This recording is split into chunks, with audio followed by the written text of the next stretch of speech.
Paid എന്ന സംഘടനയെ കുറിച്ചൊന്ന് പറയാമോ? പെയ്ഡ് എന്ന് പറഞ്ഞാൽ parents association for intellectually disabled, അതാണ് അതിൻ്റെ ഫുൾ ഫോം. ഇത് ബൗദ്ധിക വെല്ലുവിളികൾ നേരിടുന്ന കുട്ടികളുടെ അല്ലെങ്കിൽ വ്യക്തികളുടെ മാതാപിതാക്കളുടെ ഒരു സംഘടനയാണ്. സംസ്ഥാനം ഒട്ടുക്ക് ഈ സംഘടന പ്രവർത്തിക്കുന്നുണ്ട്. എല്ലാ ജില്ലകളിലും അതിന് യൂണിറ്റുകളുണ്ട്. കോട്ടയം ജില്ലയുടെ ഭാരവാഹികളാണ് ഞങ്ങൾ ഇവിടെ ഇരിക്കുന്നത്. അതുകൂടാതെ ഞങ്ങൾ സംസ്ഥാന കമ്മിറ്റി അംഗങ്ങളും കൂടിയാണ്. ഇതിൻ്റെ സംസ്ഥാന പ്രസിഡന്റ് KM ജോർജാണ്. ഞങ്ങൾ കമ്മിറ്റി അംഗങ്ങൾ കൂടിയാണ്. ഈ കോട്ടയം ജില്ലയുടെ സെക്രട്ടറിയാണ് ഞാൻ. എൻ്റെ പേര് തങ്കച്ചൻ. ഇദ്ദേഹം എൻ്റെ ലെഫ്റ്റ് സൈഡിൽ ഇരിക്കുന്ന ഇദ്ദേഹം ശ്രീ ജോൺ സാറാണ്. ഇദ്ദേഹമാണ് പ്രസിഡന്റ് ജില്ലയുടെ. നേരെ പറ്റി എൻ്റെ റൈറ്റ് സൈഡിൽ ഇരിക്കുന്ന ഇദ്ദേഹം ജെന്നി തോമസ്. ഇദ്ദേഹം സംസ്ഥാന ട്രഷററാണ്. ഇതിനപ്പുറം ഇരിക്കുന്നത് മുരളി വേങ്ങൽ. ഇദ്ദേഹം ജില്ലാ വൈസ് പ്രസിഡന്റാണ്. ഇദ്ദേഹം ടോമി ജോസഫ്. ഇദ്ദേഹം ജോയിന്റ് സെക്രട്ടറിയാണ്.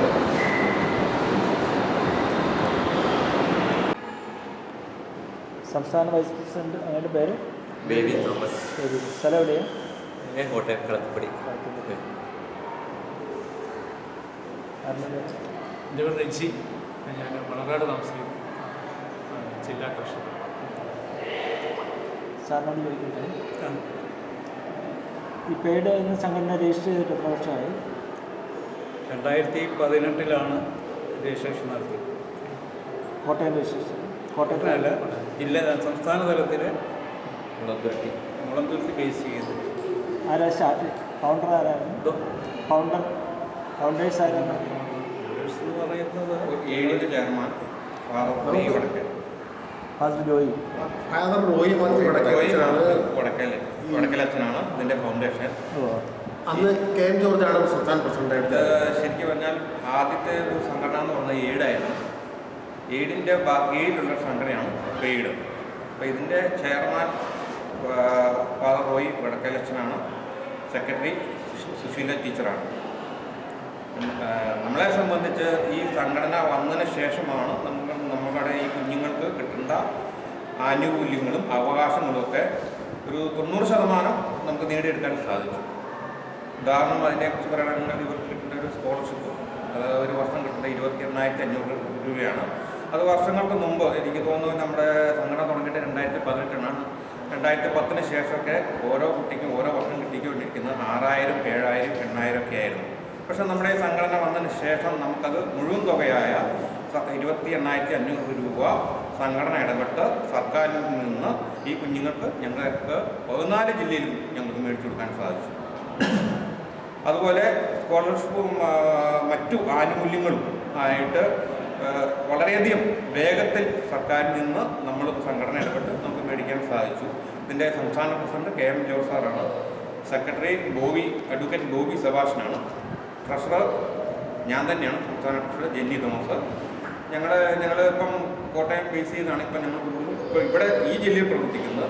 ഈ ജില്ലയിൽ തന്നെ നമുക്ക് എനിക്ക് തോന്നുന്ന 23 ലാസ്റ്റിന് ഒരുപാട് കാര്യങ്ങൾ നമ്മുടെ ഈ മേഖലയ്ക്ക് വേണ്ടി നമുക്ക് ചെയ്യാൻ സാധിച്ചു. പക്ഷേ സർക്കാർ നമ്മുടെ ഈ മറ്റു മേഖലയിലെല്ലാം കാര്യം കോരി കൊടുക്കുമ്പോഴും നമ്മുടെ ഈ മേഖലയെ അവർ അറിയുന്നില്ല പല കാര്യങ്ങളും. അപ്പം അതിനു വേണ്ടിയുള്ള സമരവും കാര്യങ്ങളുമായിട്ട് നമ്മുടെ ഈ മേഖലയ്ക്ക് വേണ്ടി ഈ കുഞ്ഞുങ്ങൾക്കും രക്ഷിതാക്കൾക്കും വേണ്ടി ഞങ്ങൾ അതിനുവേണ്ടി ഇറങ്ങുന്നു എന്ന് മാത്രം. പറയുന്നത് സ്കൂൾ ലെവലിലാണ്. സ്കൂൾ ലെവലിൽ 5 അംഗ ഒരു കമ്മിറ്റിയുണ്ട് എല്ലാ സ്കൂളിലും കേരളമൊട്ടാകെ.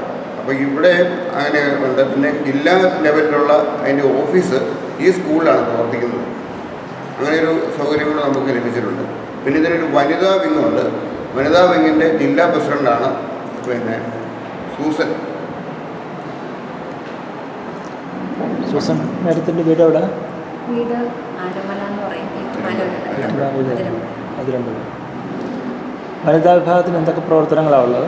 വനിതാ ബ്രാഞ്ച് ലാസ്റ്റ് വീക്കിലാണ് തുടങ്ങിയത്. അതുകൊണ്ട് ഉദ്ദേശിക്കുന്നത് എല്ലാ സ്കൂളുകളിലും വൊക്കേഷണൽ ക്ലാസ്സിലെ കുട്ടികളുണ്ടാക്കുന്ന സാധനങ്ങൾ മാർക്കറ്റിലൊന്ന് വിറ്റഴിക്കാനായിട്ട് ഈ ലേഡീസ് മുന്നിട്ടിറങ്ങുകയാണെങ്കിൽ കുറച്ചും കൂടി അതിനൊരു സാധ്യത കൂടുതലാണ്. പിന്നെ പൊതുവെ പിതാക്കന്മാർ എന്തെങ്കിലും ജോലിക്ക് പോകുമ്പം അവരെ ഒന്ന് ഒരുമിച്ച് കൂട്ടാൻ ബുദ്ധിമുട്ടായിരിക്കും. പക്ഷേ അമ്മമാർ കുട്ടികളെ സ്കൂളുകളിലേക്ക് വിട്ട് കഴിയുമ്പോൾ അമ്മമാർക്ക് അതിനുള്ള ടൈം കൂടുതലായി കിട്ടും. അപ്പോൾ അവർക്കതിലേക്ക് കുഞ്ഞുങ്ങളുടെ ആവശ്യത്തിന് വേണ്ടി ഇറങ്ങിത്തിരിക്കാൻ പറ്റും. അങ്ങനെ ഒരു കാര്യം മുന്നിൽ കണ്ടുകൊണ്ടാണ് ഇങ്ങനൊരു ലേഡി വിങ് രൂപീകരിച്ചത്. എന്തൊക്കെ പ്രൊഡക്റ്റാണ് ഉള്ളത്? അത് സ്കൂളുകളിൽ ഞങ്ങൾ ജസ്റ്റ് ലാസ്റ്റ് വീക്ക് തുടങ്ങിയതേ ഉള്ളൂ. സ്കൂളുകളിൽ കുട്ടികൾ ഈ പേപ്പർ ബാഗ് ഉണ്ടാക്കാറുണ്ട്, മെഴുകുതിരി ഉണ്ടാക്കാറുണ്ട്, സോപ്പ്, ഇങ്ങനെയുള്ള ഐറ്റംസ് എല്ലാം, കുപ്പികളൊക്കെ ഡെക്കറേറ്റ് അങ്ങനെയുള്ള ഐറ്റംസ് എല്ലാം വിൽക്കാൻ അല്ലാതെ പാടാണ്. അവർക്ക് ഇറങ്ങിപ്പോയി വിൽക്കാൻ പറ്റത്തില്ല. അപ്പോൾ ഈ ലേഡീസിന് മുന്നിൽ കുറച്ചുകൂടി സാധ്യത കൂടുതലാണ്.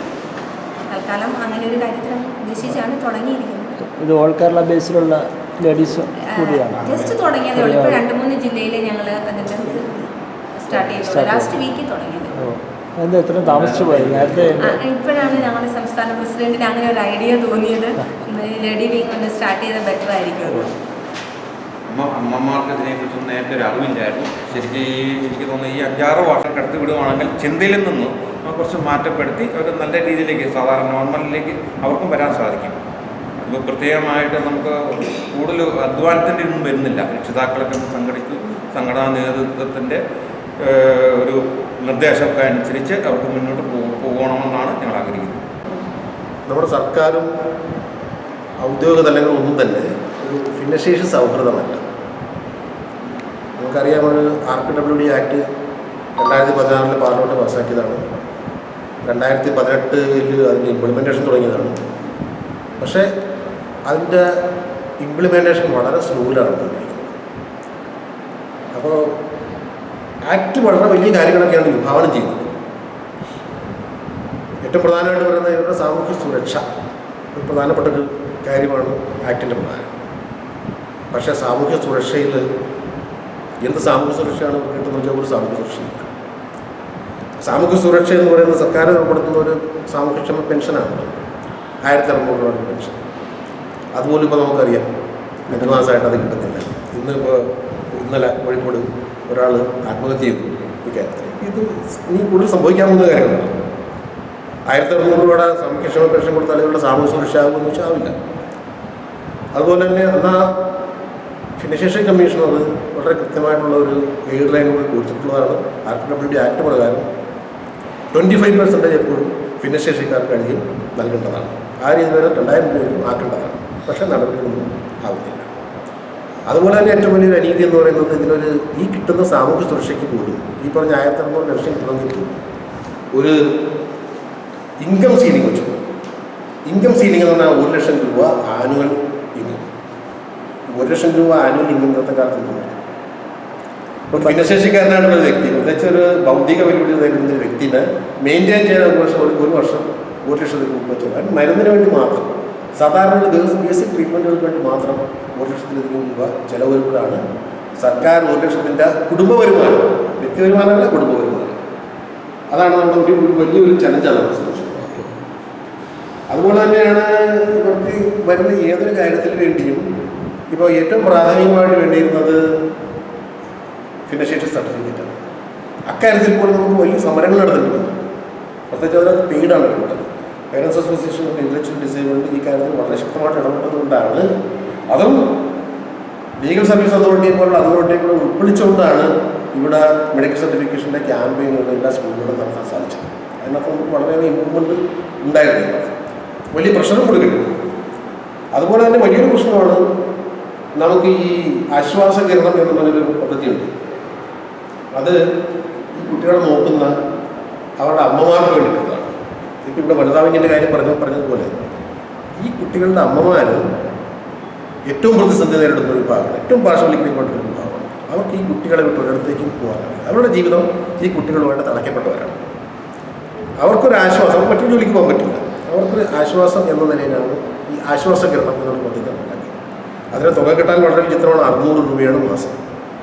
ഒരു മാസം 600 രൂപ പേരൻസിന് അമ്മയ്ക്ക് നോക്കുന്ന ആരാണ് പരിചരിക്കുന്നത് ആരാണ് അവർക്ക് 600 രൂപയുടെ ഒരു പാക്കേജാണ് ഒരു മാസം. അത് വർഷങ്ങളായിട്ട് അത് കിട്ടുന്നില്ല. 2018 ശേഷം പുതിയ 2018 ശേഷം ആപ്ലിക്കേഷൻ ഒന്നും പരിഗണിക്കുന്നുമില്ല. ഇപ്പോൾ ഈ കഴിഞ്ഞ ഓണത്തിന് ഗവൺമെൻറ് ഒരു അനൗൺസ്മെൻറ്റ് നടത്തി എല്ലാവർക്കും കൊടുത്തതായിട്ട്, പക്ഷേ അത് 4-1 പേർക്ക് മാത്രമേ കിട്ടിയിട്ടുള്ളൂ. 4-3 പേർക്കും അത് കിട്ടിയിട്ടില്ല. അപ്പോൾ അതുമായിട്ട് ബന്ധപ്പെട്ട് നമ്മളിപ്പോൾ പല സമരത്തിലാണ്. ലീഗൽ സർവീസ് അതോറിറ്റി കൂടെ അതിനകത്ത് ഇൻവോൾവായിട്ടുണ്ട്. അപ്പോൾ ഇത്തരത്തിലാണ് നമുക്കുണ്ട് എന്ന് പറയുന്ന ആനുകൂല്യങ്ങൾ പോലും യഥാർത്ഥത്തിൽ ലഭിക്കുന്നില്ല.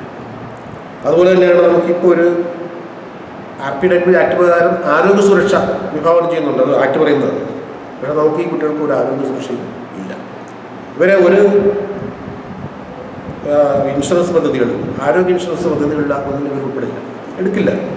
അതിനാണ് central government national trust act പ്രകാരം നിരാമയ എന്ന് പറഞ്ഞൊരു സ്കീം വെച്ചിട്ടുണ്ട് ഈ കുട്ടികൾക്ക് ഇൻഷുറൻസ് കൊടുക്കാൻ വേണ്ടിയിട്ട്. അതിനകത്തൊരു 100 രൂപ BPLകാർക്കും 300 രൂപ APLകാർക്കും ഒരു സബ്സ്ക്രിപ്ഷൻ ആണ് ഉള്ളത്. അത് കഴിഞ്ഞ വർഷം വരെ സർക്കാരാണ് സബ്സ്ക്രിപ്ഷൻ എമൗണ്ട് കൊടുത്തിരുന്നത്. കഴിഞ്ഞ ബജറ്റിൽ ഗവൺമെൻറ് അത് ഉൾപ്പെടുത്തിയിരുന്നത്, പക്ഷേ ഗവൺമെൻറ് അത് പേ ചെയ്തില്ല. അപ്പോൾ ഈ വർഷം ഇനിയിപ്പോൾ അത് പുതുക്കണമെങ്കിൽ അത് ഇവർ തന്നെ പ്രീമിയം പേ ചെയ്യണം.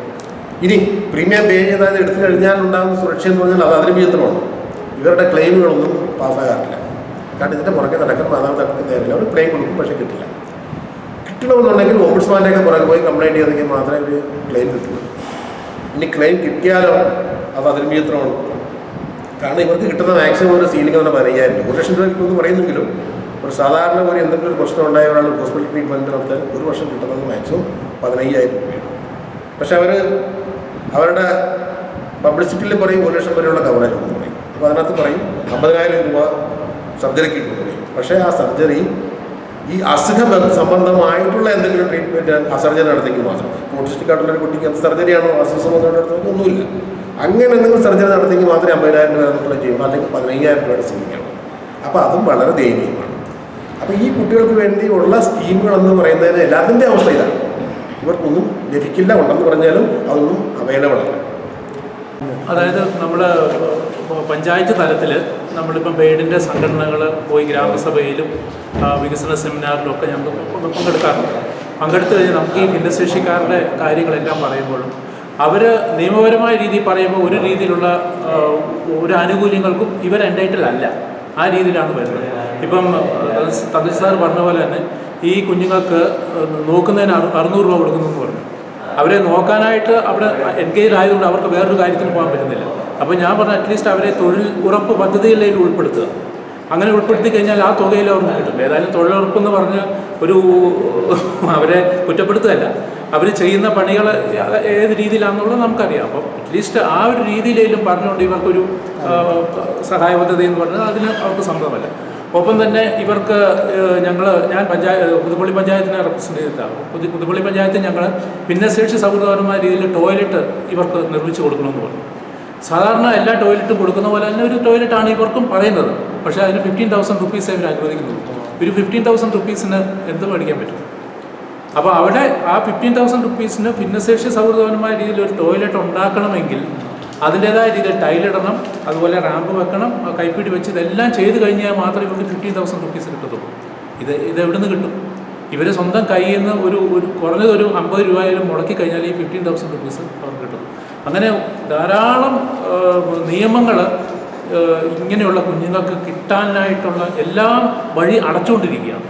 കാരണം ഇപ്പം ഡിസേബിലിറ്റി സർട്ടിഫിക്കറ്റിൻ്റെ കാര്യം പറഞ്ഞു. നേരത്തെ പറഞ്ഞത് പെർമനൻറ്റ് സർട്ടിഫിക്കറ്റ് ഉണ്ടെങ്കിൽ മാത്രമേ ഈ കുഞ്ഞുങ്ങൾക്ക് എന്തെങ്കിലും ആനുകൂല്യം കൊടുക്കാറുള്ളൂ.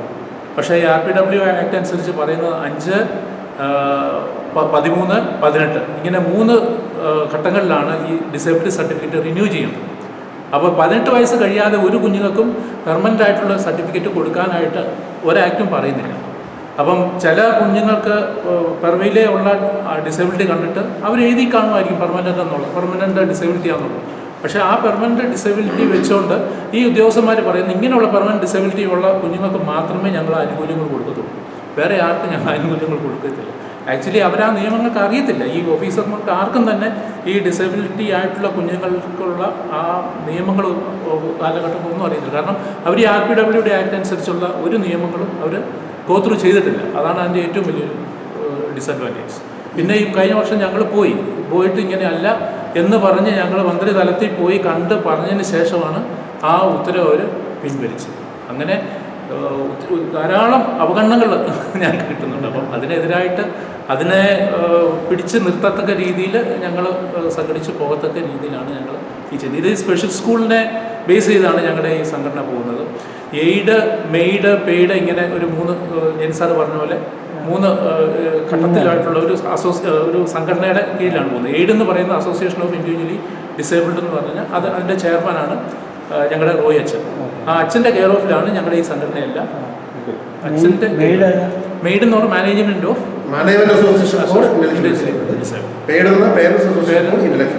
ഇങ്ങനെ 3 സംഘടനയാണ്. പിന്നെ മറ്റൊരു പ്രധാനപ്പെട്ട വിഷയം എന്ന് പറയുന്നത് ഈ സ്പെഷ്യൽ സ്കൂളുകളായിട്ട് ബന്ധപ്പെട്ട ഇപ്പം നമുക്ക് 22 സ്കൂളുകൾ ഇവിടെ കോട്ടഞ്ചേരി തന്നെയുണ്ട്. 13,000 കുട്ടികളുണ്ട്. ഈ സ്കൂളുകളാണ് ശരിക്കും ഈ കുട്ടികളെ പ്രൊട്ടക്ട് ചെയ്ത് പോകുന്നത്. പ്രത്യേകിച്ച് 22 സ്കൂൾ കോട്ടഞ്ചേരി തന്നെ 22 സ്കൂൾ. അപ്പോൾ അതിൽ ഒരു സിവിയർ അല്ലെങ്കിൽ മോഡറേറ്റുമായിട്ട് അഫക്റ്റഡ് ആയിട്ടുള്ള മുഴുവൻ കുട്ടികളും ഈ സ്പെഷ്യൽ സ്കൂളുകളാണ്. ഇപ്പം ഗവൺമെൻറ് ഇൻക്ലൂസീവ് എഡ്യൂക്കേഷൻ എന്നൊക്കെ പറഞ്ഞ് വലിയ പ്രചരണങ്ങളൊക്കെ നടത്തുന്നുണ്ടെങ്കിലും ഇൻക്ലൂസീവ് ഡിവിഷനുകളിൽ എപ്പോഴും ഹൈ പെർഫോമിങ്ങും അല്ലെങ്കിൽ മൈൽഡ് ആയിട്ടുള്ള കുട്ടികളെ മാത്രമേ അവർ മാനേജ് ചെയ്യാൻ പറ്റൂ. അപ്പോൾ സിവിയറായിട്ടും ഏറ്റവും അല്ലെങ്കിൽ മോഡറേറ്റ് ആയിട്ടും അഫക്റ്റഡ് ആയിട്ടുള്ള മുഴുവൻ പേരെ മാനേജ് ചെയ്യുന്ന സ്കൂളുകൾ ഈ സ്പെഷ്യൽ സ്കൂളുകളാണ്. പക്ഷേ സർക്കാരിൻ്റെ ഭാഗത്ത് നിന്ന് ഈ സ്കൂളുകളോട് തികഞ്ഞ അവഗണനയാണ്. ഇവർക്ക് യാതൊരു തരത്തിലുള്ള ആനുകൂല്യങ്ങളും കിട്ടുന്നില്ല. ഏറ്റവും പ്രധാനപ്പെട്ട ഒരു പ്രശ്നം എന്ന് പറഞ്ഞാൽ ചെറിയൊരു പാക്കേജാണ് സർക്കാർ അതും പല സമരങ്ങൾക്ക് ശേഷമാണ് ചെറിയൊരു പാക്കേജ് സ്കൂൾ. ആ പാക്കേജുകൾ പോലും കൃത്യമായിട്ട് ഗവൺമെൻറ് ബജറ്റ് ഉൾപ്പെടുത്തിയാൽ പോലും അത് കൊടുക്കില്ല. ഇനി ആ പാക്കേജിൽ പെടണമെന്നുണ്ടെങ്കിൽ അവിടുത്തെ കുട്ടികളുടെ എണ്ണം നോക്കുന്നത് 18 വയസ്സിന് താഴെയുള്ള കുട്ടികളുടെ മാത്രമാണ്. അപ്പം ഞങ്ങളുടെ സ്കൂളുകളിൽ മിക്കവാറുള്ള സ്കൂളുകളിൽ 18 വയസ്സിന് മുകളിലുള്ളവരാണ് കൂടുതൽ. അപ്പോൾ ഒരു ഭൗതിക വെല്ലുവിളി നേരിടുന്ന ഒരു കുട്ടിക്ക് 18 വയസ്സിന് കഴിഞ്ഞാൽ എന്ത് വ്യത്യാസമാണ് വരുന്നത്? ഒരു വ്യത്യാസവും വരുന്നില്ല. ചെറുപ്പത്തിലുള്ള കുട്ടികൾ ചെറിയ കുട്ടികളെ കൈകാര്യം ചെയ്തതിനേക്കാളും കൂടുതൽ കുട്ടികളുടെ അവസ്ഥ. അപ്പോൾ അങ്ങനെയുള്ള കുട്ടികളെല്ലാം ഈ സ്കൂളുകളാണ് മാനേജ് ചെയ്യുന്നത്. പക്ഷേ സർക്കാർ അവരെ ഒന്നും പരിഗണിക്കുന്നേ ഇല്ല. അവർക്കൊരു പാക്കേജ് കണക്കാക്കുമ്പോൾ ഈ കുട്ടികളെ ഒന്നും പരിഗണിക്കുന്നു. ശരിക്കും പറഞ്ഞാൽ 18 വയസ്സ് കഴിഞ്ഞുകൊണ്ട് ഇവർ നിസ്സഹായാവസ്ഥയിലായി. അതാണ് ഏറ്റവും വലിയ കാര്യം. ഇനി ചില തരങ്ങളിൽ ഗവൺമെൻറ്റിൻ്റെ ഭാഗത്ത് വലിയ വിവേചനം ഉണ്ടാകുന്നുണ്ട്. ഈ ഇവരോട് ഇങ്ങനെ പ്രധാനമായിട്ടും ഇത്തരം സിവിയർലി അഫക്റ്റഡായിട്ടുള്ള ബഹുഭൂരിപക്ഷം വരുന്നവരെ പരിഗണിക്കുന്നില്ലെന്ന് മാത്രമല്ല, ചില സംഘടനകൾക്ക് അമിതമായ പ്രാധാന്യം കൊടുക്കുന്ന ഒരു സൗകര്യമുണ്ട്. ഉദാഹരണമാണ് ഇപ്പോൾ നമ്മുടെ മുതുകാടുമായിട്ട് ബന്ധപ്പെട്ട വിഷയത്തിലെ ഒരു ഹോട്ട് സബ്ജക്റ്റാണ്. അത് നമ്മൾ കുറ്റപ്പെടുത്തുന്നതല്ല.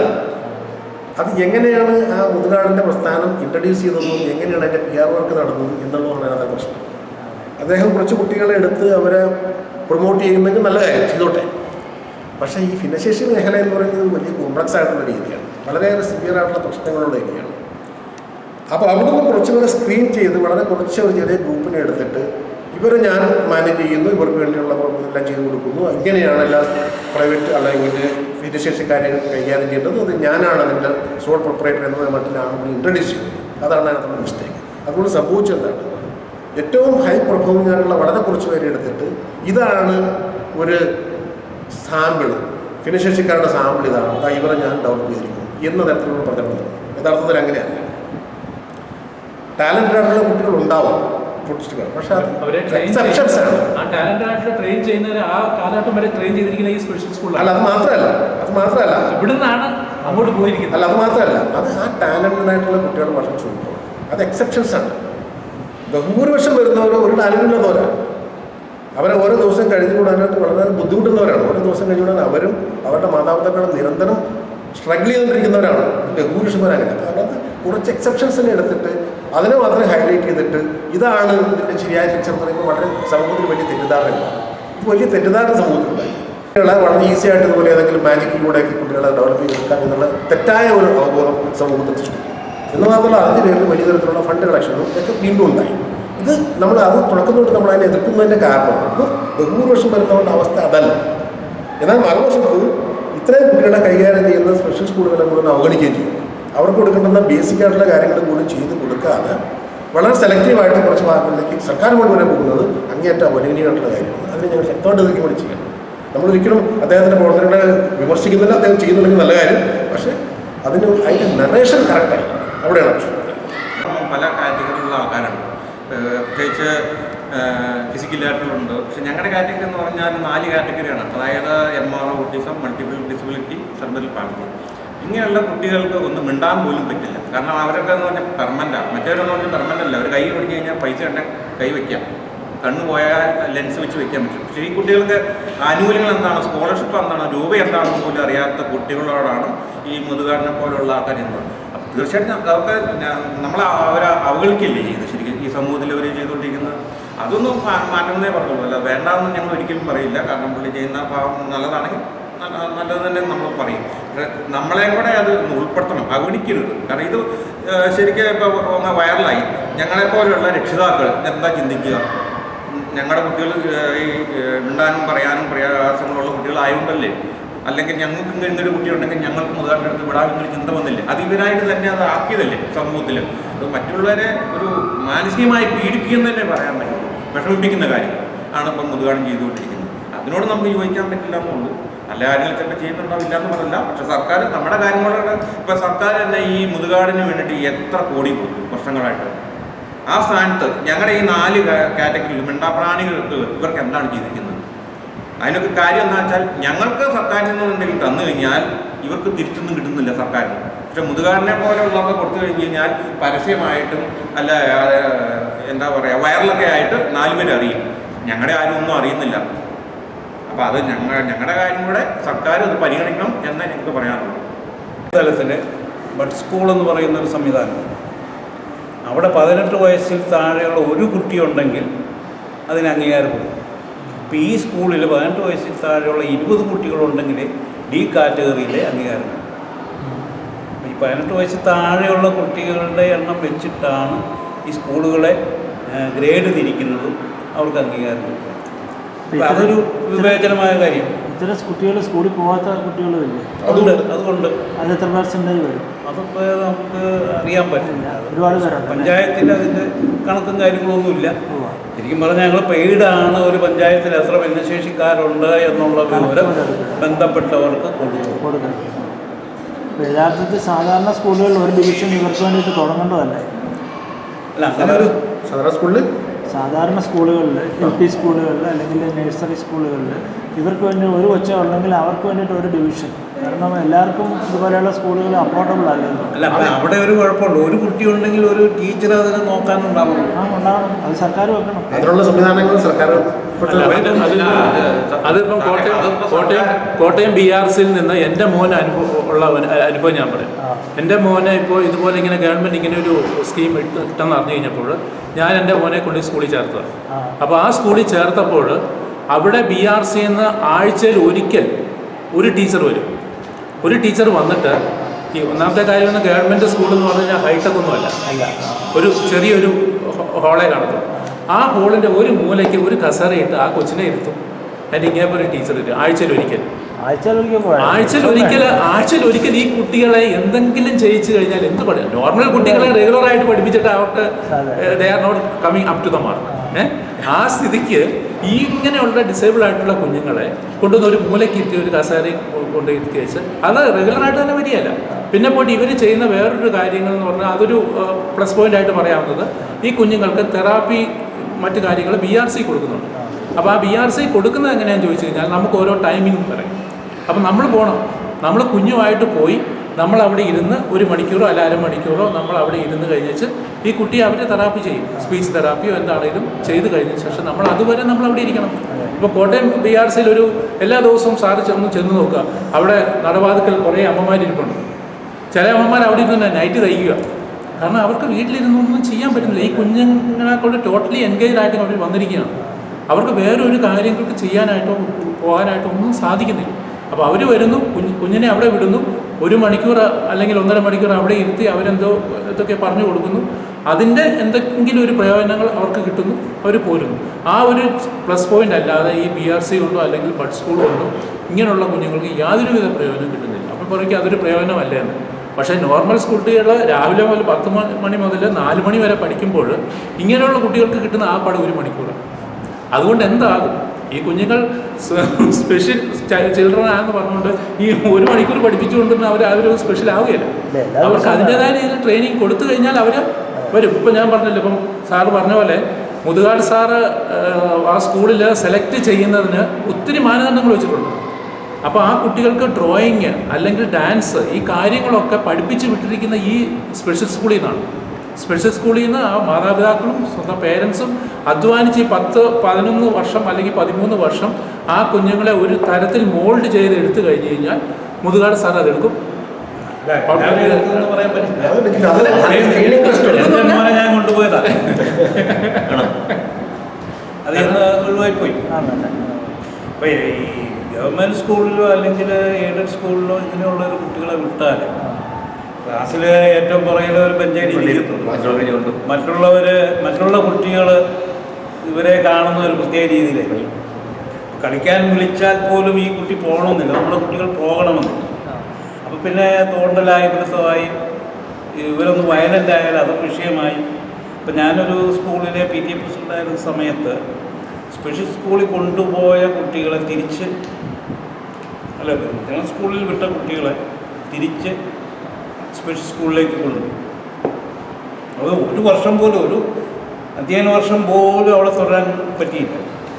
അപ്പോൾ ഈ കുട്ടികളെ ഒരു പ്രദർശന വസ്തു പോലെയാണ് ഇൻക്ലൂസീവ് എഡ്യൂക്കേഷനിൽ കൊണ്ട് വിട്ടാലുണ്ടാകുന്ന ഒരു എഫക്റ്റ് എന്ന് പറഞ്ഞതാണ്. അത് സാറേ, സർക്കാർ ബെഡ് സ്കൂളിനെ കുറിച്ച് ഉദ്ദേശിക്കുന്നത് എനിക്ക് തോന്നുന്നപ്പോൾ ഞാൻ പാലക്കാടൊക്കെ പോയി കണ്ടതാണ് 1-2 ബെഡ് സ്കൂളിൽ. അവിടെ 2-3 കുട്ടികളുണ്ടാവും, ഒരു 2 ടീച്ചറും ഉണ്ടാവും. ആ ടീച്ചർമാർക്ക് 35-38 വരെ സാധ്യതയുള്ളൂ. ആ ഒരു മാനദണ്ഡം മാത്രമേ അവിടെ നടത്തുന്നുള്ളൂ. അവിടത്തെ സംബന്ധിച്ച് ഈ കുട്ടികൾ വയലൻ്റായ കുട്ടികളുണ്ട്. ഈ വയലൻ്റായ കുട്ടികൾ വരുമ്പോൾ അവിടുത്തെ ടീച്ചർ അമ്മമാരെ വിളിച്ചിട്ട് ഇവിടെ വന്നിട്ട് സാർ പറഞ്ഞ മാതിരി അവിടെ നമ്മുടെ അമ്മമാരെ വിളിച്ചിട്ട് കാവലായിട്ട് അവിടെ നിൽക്കുക. എന്നിട്ട് അമ്മമാരാണ് നോക്കുന്നത്, ഇവരെല്ലാം ശരിക്കും നോക്കുന്നത്. അതുപോലെ 5 വയസ്സുള്ള കുട്ടിയുണ്ട്, അതിന് 45 വയസ്സുള്ള കുട്ടിയുണ്ട്. ഇവർക്കൊക്കെ ഒരു ചോയ്സ്. അങ്ങനെയാണോ ശരിക്കും ചെയ്യേണ്ടത്? സ്പെഷ്യൽ സ്കൂൾ അങ്ങനെയല്ല. സ്പെഷ്യൽ സ്കൂളിൽ അതിന് വേണ്ട ട്രെയിനിങ് നന്നായിട്ട് നടക്കുന്നുണ്ട്. ഇപ്പോൾ എനിക്ക് തോന്നുന്നു ഇപ്പോൾ ബെഡ് സ്കൂളിൽ പഠിക്കുന്ന പിള്ളേരൊക്കെ ഇപ്പോൾ ഇങ്ങോട്ട് വന്നുകൊണ്ടിരിക്കുക സ്പെഷ്യൽ സ്കൂളിലേക്ക്. ആ ഒരു നിലവാരത്തിലേക്കാണ് പോകുന്നത്. അത് സർക്കാർ അറിഞ്ഞുകൊണ്ടാണോ തിരിച്ചറിയാത്തതുകൊണ്ടാണോ എന്ന് നമുക്ക് അറിയില്ല. അപ്പോൾ ശരിക്കും പറഞ്ഞാൽ ഈ ഞങ്ങളുടെ ഈ മേഖലയിൽ, അതായത് സംഘടനയുമായി ബന്ധപ്പെട്ട രക്ഷിതാക്കൾ അനുഭവിക്കുന്ന ഈ പ്രയാസങ്ങളും വിഷമങ്ങളും സർക്കാർ കണ്ണു തുറക്കുന്നില്ല എന്ന് തന്നെയാണ് പറയാനുള്ളത്. അതിനെതിരെ ശക്തമായിട്ട് മാനേജ്മെൻറ്റ് എയ്ഡുമായി ബന്ധപ്പെട്ട് ഞങ്ങൾ സർക്കാരുമായി ഒരു സമരത്തിലേക്ക് ഇറങ്ങാൻ തീരുമാനിച്ചിരിക്കുകയാണ്. പ്രകാരം വിദ്യാഭ്യാസ സുരക്ഷ ഉറപ്പുവരുത്തുന്ന സർക്കാരിൻ്റെ ഉത്തരവാദിത്തം. പക്ഷേ ഇപ്പോൾ സംഭവിക്കുന്നത് ഈ കുട്ടികളുടെ അഫക്റ്റഡായിട്ടുള്ള കുട്ടികളുടെ സുരക്ഷ ഉൾപ്പെടുന്നത് ഇതുപോലത്തെ സ്പെഷ്യൽ സ്കൂളുകൾ മാത്രമാണ്. അത് ചാരിറ്റി ബേസിലാണ്. സർക്കാരിൻ്റെ ശരിക്കും അതിനകത്ത് ഉത്തരവാദിത്തം അവർ കൈകഴുകിയിരിക്കുകയാണ്. വളരെ ഈ പറഞ്ഞ വളരെ സെലക്റ്റീവായിട്ടുള്ള കുറച്ചവർ മാത്രം മാറ്റി നിർത്തിയിട്ട് ബഹുഭൂരിപക്ഷം വരുന്നവർ മുഴുവനും സ്പെഷ്യൽ സ്കൂളുകൾ കൈകാര്യം ചെയ്യുന്നു. അവരുടെ എല്ലാ കാര്യങ്ങളും ചാരിറ്റിയിൽ ചെയ്തുകൊള്ളും സർക്കാർ. അപ്പോൾ ശരിക്കും പറഞ്ഞാൽ ആർക്കും ആക്ട് അവിടെയും ഫെയിലായി. വിദ്യാഭ്യാസ സുരക്ഷ ഇവർക്കില്ല. അവർക്ക് വിദ്യാഭ്യാസ സുരക്ഷയില്ല, ആരോഗ്യ സുരക്ഷയില്ല, സാമൂഹ്യ സുരക്ഷയില്ല. അപ്പോൾ ഏത് തരത്തിലാണ് നമ്മൾ ആക്ട് പാസ്സാക്കിയത് പോലും നടപ്പിലാകുന്നത്? അപ്പോൾ ആക്ട് കൂടെ എന്തുകൊണ്ടാണ് ഉണ്ടായത്? അത് ഇൻ്റർനാഷണൽ കൺവെൻഷൻ്റെ ഭാഗമായിട്ട്, UN കൺവെൻഷൻ ഭാഗമായിട്ടാണ് ഈ ആക്ട് നടപ്പിലാക്കിയത്. അതെങ്ങനെ നടപ്പിലാക്കിയത് പേപ്പറിലാക്കി വെച്ചിരിക്കുന്നു എന്നുള്ളതല്ലാതെ തത്വത്തിൽ അതോടടുത്തും നടക്കുന്നില്ല. അതുപോലെ നമ്മൾ ഈ കഴിഞ്ഞ ദിവസം ഞങ്ങൾക്കൊരു മീറ്റിംഗ് ഉണ്ടായിരുന്നു, സംസ്ഥാന കമ്മിറ്റി ഉണ്ടായിരുന്നു. അപ്പോൾ അവിടുത്തെ തീരുമാനം ഞങ്ങൾ പറഞ്ഞിരിക്കുന്നത് ഇങ്ങനെയാണ്. അതായത് ഞങ്ങളുടെ നേതൃത്വ സ്ഥാനത്ത് നിൽക്കുന്ന എയ്ഡിൻ്റെ chairman OHN, secretary Susheela teacher, സംസ്ഥാന പ്രസിഡന്റ് KM ജോർജ് സാറ്, ഞങ്ങളെല്ലാവരും കൂടി ഒരു എക്സിക്യൂട്ടീവ് കമ്മിറ്റി കൂടി നമുക്ക് ഈ മേഖലയുമായിട്ട് നമുക്ക് കിട്ടേണ്ട ആനുകൂല്യ അവകാശങ്ങളെക്കുറിച്ച് ഒന്ന് ചർച്ച ചെയ്ത് സർക്കാരുമായിട്ട് ഒരു ധാരണ ആയില്ലെങ്കിൽ സെക്രട്ടേറിയറ്റിന് മുന്നിൽ ഞങ്ങളൊരു സമരത്തിലേക്ക് ഞങ്ങൾ ആലോചിക്കുകയാണ്. സെപ്റ്റംബറിൽ സമരം ഉണ്ടായി. ഈ 2023 എല്ലാ കളക്ടറേറ്റുകളുടെയും വാതിക്കൽ ഞങ്ങൾ പിക്കറ്റ് നടത്തി. കേരളത്തിലുള്ള മുഴുവൻ കളക്ടറേറ്റ്, കോട്ടയം കളക്ടറേറ്റിൻ്റെ വാതിക്കൽ 12,000-ഓളം പേര് പങ്കെടുത്ത വലിയൊരു പിക്കറ്റിംഗ് ആയിരുന്നു. അതിനുശേഷമാണ് ഈ ആശ്വാസകരണത്തിൻ്റെ തുക അലോട്ട് ചെയ്തുകൊണ്ടുള്ള സർക്കാരിൻ്റെ പ്രഖ്യാപനം. പക്ഷേ അതുപോലും വളരെ കുറച്ച് പേർക്ക് കൊടുത്തിട്ട് സർക്കാർ പ്രഖ്യാപിച്ചു, എല്ലാവർക്കും കൊടുത്തു. അപ്പോൾ ഇതാണ് അവിടെ സംഭവിക്കുന്നത്. അപ്പോൾ എന്ത് കാര്യത്തിലും നമ്മൾ സമരങ്ങളിലൂടെയും പ്രശ്നങ്ങളിലൂടെ ഇടപെട്ടെങ്കിൽ മാത്രമേ വളരെ നിസ്സാരമായിട്ടുള്ള കാര്യങ്ങൾ പോലും നമുക്ക് സാധിക്കാൻ പറ്റൂ. ഇതുപോലെയുള്ള പ്രസ്ഥാനങ്ങളെക്കുറിച്ച് എന്താ അഭിപ്രായം? നിശ്ചിന്ത എന്ന് പറഞ്ഞൊരു ഇതുപോലെയുള്ള സ്ഥാപനം നടന്നു പാലക്കാട് അടുത്ത്. എന്താണ് അവർ ചെയ്യുന്നത്? ഞാനൊരിക്കൽ വീഡിയോ അയച്ചതില്ല. മറ്റേ ഇവരുടെ പിന്നെ റിഹാബിലിറ്റേഷനുമായിട്ട് ബന്ധപ്പെട്ട് അതല്ലേ? അതിപ്പോൾ നിശ്ചിന്ത മാത്രമല്ല, നമ്മുടെ ഈ ജില്ലാ പഞ്ചായത്തുകൾ ഇപ്പോൾ കൊല്ലത്ത് ഒരു എക്സാമ്പിളായിട്ട് കുറച്ച് ഹൗസിംഗ് പ്ലോട്ടുകൾ എടുത്തിട്ട് ബിൽഡിങ്ങുകൾ ഉണ്ടാക്കിയിട്ട് ഈ ഭിന്നശേഷിക്കാരുടെ ഫാമിലിക്ക് താമസിക്കാവുന്നൊരു സൗകര്യം ഇവിടെ ഉണ്ടാക്കുന്നുണ്ട്. അത് എക്സാമ്പിൾ സർക്കാർ തന്നെ അത് ജില്ലാ പഞ്ചായത്താണ് അതിൻ്റെ ഇനിഷ്യേറ്റീവ് എടുക്കുന്നത്. എത്ര ഹോംസ് ഉണ്ട് അവിടെ?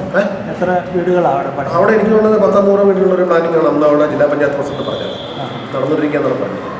അപ്പോൾ അത് ജയിച്ചു കഴിഞ്ഞാൽ അത് എല്ലാ പഞ്ചായത്തുകളിലേക്കും വ്യാപിപ്പിക്കുന്നുണ്ട് അവർ പറയുന്നുണ്ട്. എത്രമാത്രം സക്സസ് ആകുന്നുള്ളവർ അവിടുത്തെ ഒരു എക്സാമ്പിളായിട്ട് എടുത്തിട്ട് വേണം നമുക്ക് നോക്കാനായിട്ട്. കൊല്ലം ജില്ലയാണ്. അത് നല്ലൊരു മൂവ്മെൻ്റ് ആണല്ലോ, നല്ലൊരു ഇനിഷ്യേറ്റീവാണ്. നല്ലൊരു ഇനിഷ്യേറ്റീവാണ്. എത്രമാത്രം അത് വിജയിക്കും, അത് കംപ്ലീറ്റ് ആകുന്നു എന്നുള്ള കാര്യം നമുക്കിപ്പോഴും അറിയില്ല. അല്ല, അതുമായിട്ടൊക്കെ സഹകരിക്കേണ്ടതാണ്. അപ്പോൾ നമുക്കതിനകത്ത് കുഴപ്പമില്ല. ചെയ്ത് കഴിഞ്ഞാൽ ഒന്നെങ്കിലും നമ്മളൊരു എക്സാമ്പിൾ പിന്നെ വിജയകരമായിട്ട് നടപ്പിലായി കഴിഞ്ഞാൽ നമുക്ക് എല്ലാ ജില്ലകളിലും അത് ചെയ്യാൻ പറ്റുന്നൊരു കാര്യമാണ്. അത് അത്യാവശ്യം. അങ്ങനെ ഒരു ഇനിഷ്യേറ്റീവ് ഏതായാലും നടക്കുന്നുണ്ട് സർക്കാർ. അത് ജില്ലാ പഞ്ചായത്തിൽ ശരിക്കും പറഞ്ഞാൽ അത് സർക്കാർ തലത്തിൽ തന്നെ അതിനൊരു കണ്ടെത്തലുണ്ടാവണം. കാരണം നമ്മുടെ ഈ കുട്ടികളെ അല്ലെങ്കിൽ നമ്മുടെ കാലശേഷം ഈ കുഞ്ഞുങ്ങളെ ആരും നോക്കും? അത് വലിയൊരു ചോദ്യചിഹ്നമല്ലേ. വൈകുന്നേരം ആയി കഴിഞ്ഞാൽ ശരിക്കും പറഞ്ഞാൽ നമുക്ക് സന്തോഷത്തോടുകൂടി കടന്നുറങ്ങാൻ പറ്റുമോ? നമ്മുടെ കാലശേഷം ഈ കുട്ടികളെ ആരും നോക്കും? എന്ത് നോക്കും? സർക്കാർ എന്ത് സംവിധാനം ചെയ്തിട്ടുണ്ട്, അല്ലെ എന്താണ് ചെയ്യാൻ പോകുന്നത്, അതിനെക്കുറിച്ച് ഒരു നിലപാടുമില്ല. അപ്പോൾ അതുപോലെ ഈ ലീഗൽ ഗാർഡിയൻഷിപ്പ്, പല കുട്ടികൾക്കും ലീഗൽ ഗാർഡിയൻഷിപ്പ് എടുത്തിട്ടില്ല. പക്ഷേ ലീഗൽ ഗാർഡിയൻഷിപ്പ് എന്ന് പറഞ്ഞാൽ നമ്മുടെ നാഷണൽ ട്രസ്റ്റിൻ്റെ കണ്ടലിൽ വരുന്നതാണ്. അത് പല കുട്ടികളും എടുത്തിട്ടുണ്ട്. അത് എടുക്കാത്ത കുട്ടികൾക്ക് ഒരു ആനുകൂല്യവും സർക്കാരിന് കിട്ടുന്നുമില്ല. പക്ഷേ ഇതെടുക്കാനുള്ള സംവിധാനം പോലും സർക്കാർ ചെയ്യുന്നില്ല. അതെടുക്കാൻ എന്നാ ബുദ്ധിമുട്ടുള്ള ലീഗൽ ഗാർഡിയൻഷിപ്പ് എടുക്കണമെങ്കിൽ മെഡിക്കൽ സർട്ടിഫിക്കറ്റ് കൃത്യമായിരിക്കണം. മെഡിക്കൽ സർട്ടിഫിക്കറ്റ് കൃത്യമായി എല്ലാ ജില്ലയിലും കൃത്യമായി നടക്കുന്നില്ല.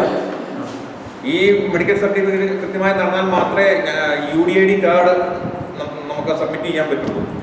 അതിനുള്ള സംവിധാനം സർക്കാരിൻ്റെ ഭാഗത്ത് സ്റ്റാഫില്ല, ഫണ്ടില്ല എന്ന് പറഞ്ഞാണ് വെച്ചിരിക്കുന്നത്. അപ്പോൾ അതുകൊണ്ട് ദുരിതം അനുഭവിക്കുന്നത് ഞങ്ങളെപ്പോലുള്ള ഈ ഞങ്ങളുടെ കുഞ്ഞുങ്ങളാണ്.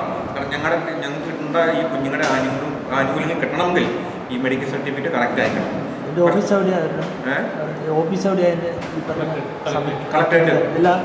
അതെ. അതിവിടെ ശരിക്കും എല്ലാ ജില്ലയിലും ജനറൽ ഹോസ്പിറ്റലുണ്ട്, മെഡിക്കൽ കോളേജ് ഉണ്ട്. അവിടെ ക്ലിനിക്കൽ സൈക്കോളജിസ്റ്റിൻ്റെ അപാകതയാണ് അവിടെ വന്നിരിക്കുന്നത്. ക്ലിനിക്കൽ സൈക്കോളജിനെ വയ്ക്കുന്ന കാര്യത്തിൽ സർക്കാർ വളരെ പിന്നാക്കമാണ്. കാരണം അവർക്ക് കൊടുക്കാനുള്ള ശമ്പളം ഇല്ല എന്നാണ് അവർ പറയുന്നത്. കോട്ടയം ജില്ലയിലെ പ്രശ്നങ്ങൾ നമ്മൾ ഒരു പരിധിവരെ വീടിൻ്റെ ഇടപെടൽ മൂലവും ലീഗൽ സർവീസ് അതോറിറ്റിയുടെ ഇടപെടൽ മൂലവും ഒരു പരിധിവരെ നമുക്ക് പരിഹരിക്കാൻ കഴിഞ്ഞിട്ടുണ്ട്, സ്പെഷ്യൽ സ്കൂളുകളുടെ കാര്യത്തിലേക്ക് പ്രത്യേകിച്ച്. പക്ഷേ മറ്റ് പല ജില്ലകളിലും അതിപ്പോഴും പുറകിൽ തന്നെയാണ്.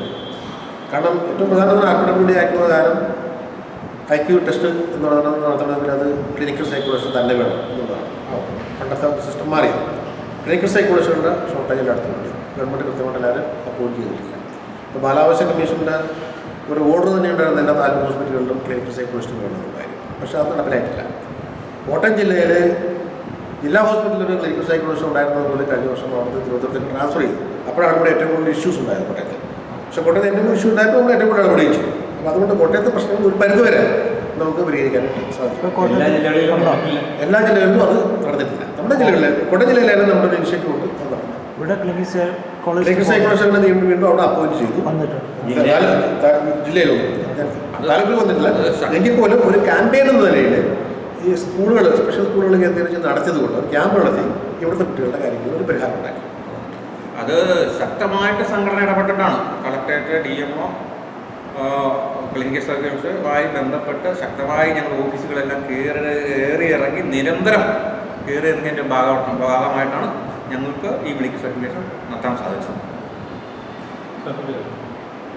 ഒരു കാര്യം കൂടെ സൂചിപ്പിക്കാനുള്ളത്, ഞങ്ങളുടെ സ്പെഷ്യൽ സ്കൂളിൽ നിന്ന് ആണ് റെപ്രസെൻറ്റ് ചെയ്ത് പോകുന്ന ഈ സ്പെഷ്യൽ ചിൽഡ്രൻസ് ഉണ്ട്. അവർക്കാണ് യഥാർത്ഥത്തിൽ മെഡിക്കൽ സർട്ടിഫിക്കറ്റ് വേണ്ടത്, ഡിസേബിലിറ്റി സർട്ടിഫിക്കറ്റ് വേണ്ടത്. ഇപ്പോൾ നമ്മുടെ കേരളത്തിൻ്റെ വിദ്യാഭ്യാസ നയം എന്ന് പറഞ്ഞു കഴിഞ്ഞാൽ എല്ലാവർക്കും വിദ്യാഭ്യാസം വേണം എന്നുള്ള നിലയിൽ എല്ലാവർക്കും ഓൾ പാസ്സാണ് കൊടുക്കുന്നത്. അതുകൊണ്ട് 1 മുതൽ 8 വരെയുള്ള സ്കൂളിൽ ക്ലാസ്സുകളിൽ പിള്ളേർക്കെല്ലാം ഓൾ പാസ്സാണ്. പഠിച്ചാലും പഠിച്ചില്ലേലും അവർക്ക് ഓൾ പാസ്സാണ്. അപ്പോൾ അത് ആ കാലഘട്ടം വരെ ഒരു കുഞ്ഞുങ്ങളും പഠിക്കുന്നില്ല. ഒരുവിധം സാമ്പത്തികം ഉള്ളവരും ഒരല്പം സമൂഹത്തോട് ഉത്തരവാദിത്വം ഉള്ളവരും അവർ ആ കുഞ്ഞുങ്ങളെ കുറച്ചൊക്കെ പഠിപ്പിക്കുന്നു. അല്ലാത്ത കുഞ്ഞുങ്ങളെ യാതൊരു വിധത്തിലുള്ള ഒരു വിദ്യാഭ്യാസം എടുക്കുന്നില്ല. 8ാം ക്ലാസ് മുതൽ ഒരൊറ്റ പിടുത്തമാണ് പഠിക്കുന്നത്. 8ാം ക്ലാസ് മുതൽ നിങ്ങൾ പഠിച്ചേ തീരും. അങ്ങനെയാകുമ്പോൾ ഇവർക്ക് അവരുടെ പേര് പോലും എഴുതാനായിട്ട് ഉള്ള ഒരു കാലഘട്ടത്തിലോട്ട് വരുന്നില്ല. അത്രയും പോലും എഫിഷ്യൻസി ഇല്ല. അപ്പം ഈ സ്കൂളിലുള്ള സാറന്മാർ പറഞ്ഞു കൊടുക്കുന്നത് പേരൻസിനെ വിളിച്ചിട്ട് പറയും, നിങ്ങൾ ജില്ലാ ഹോസ്പിറ്റലിൽ പോയിട്ട് ക്ലിനിക്കൽ സൈക്കോളജിസ്റ്റിനെ കണ്ടു കഴിയുമ്പം അവരൊരു സർട്ടിഫിക്കറ്റ് തരും. അപ്പോൾ ആ സർട്ടിഫിക്കറ്റുമായിട്ട് വന്നു കഴിഞ്ഞാൽ നിങ്ങൾക്ക് പകരം വേറെ ആൾക്കാർ പിള്ളേരെ കൊണ്ട് നിങ്ങൾക്ക് പരീക്ഷ എഴുതിക്കാം. അപ്പം ചുളിവിൽ ഈ കുഞ്ഞുങ്ങൾക്ക് പാസ്സാകും.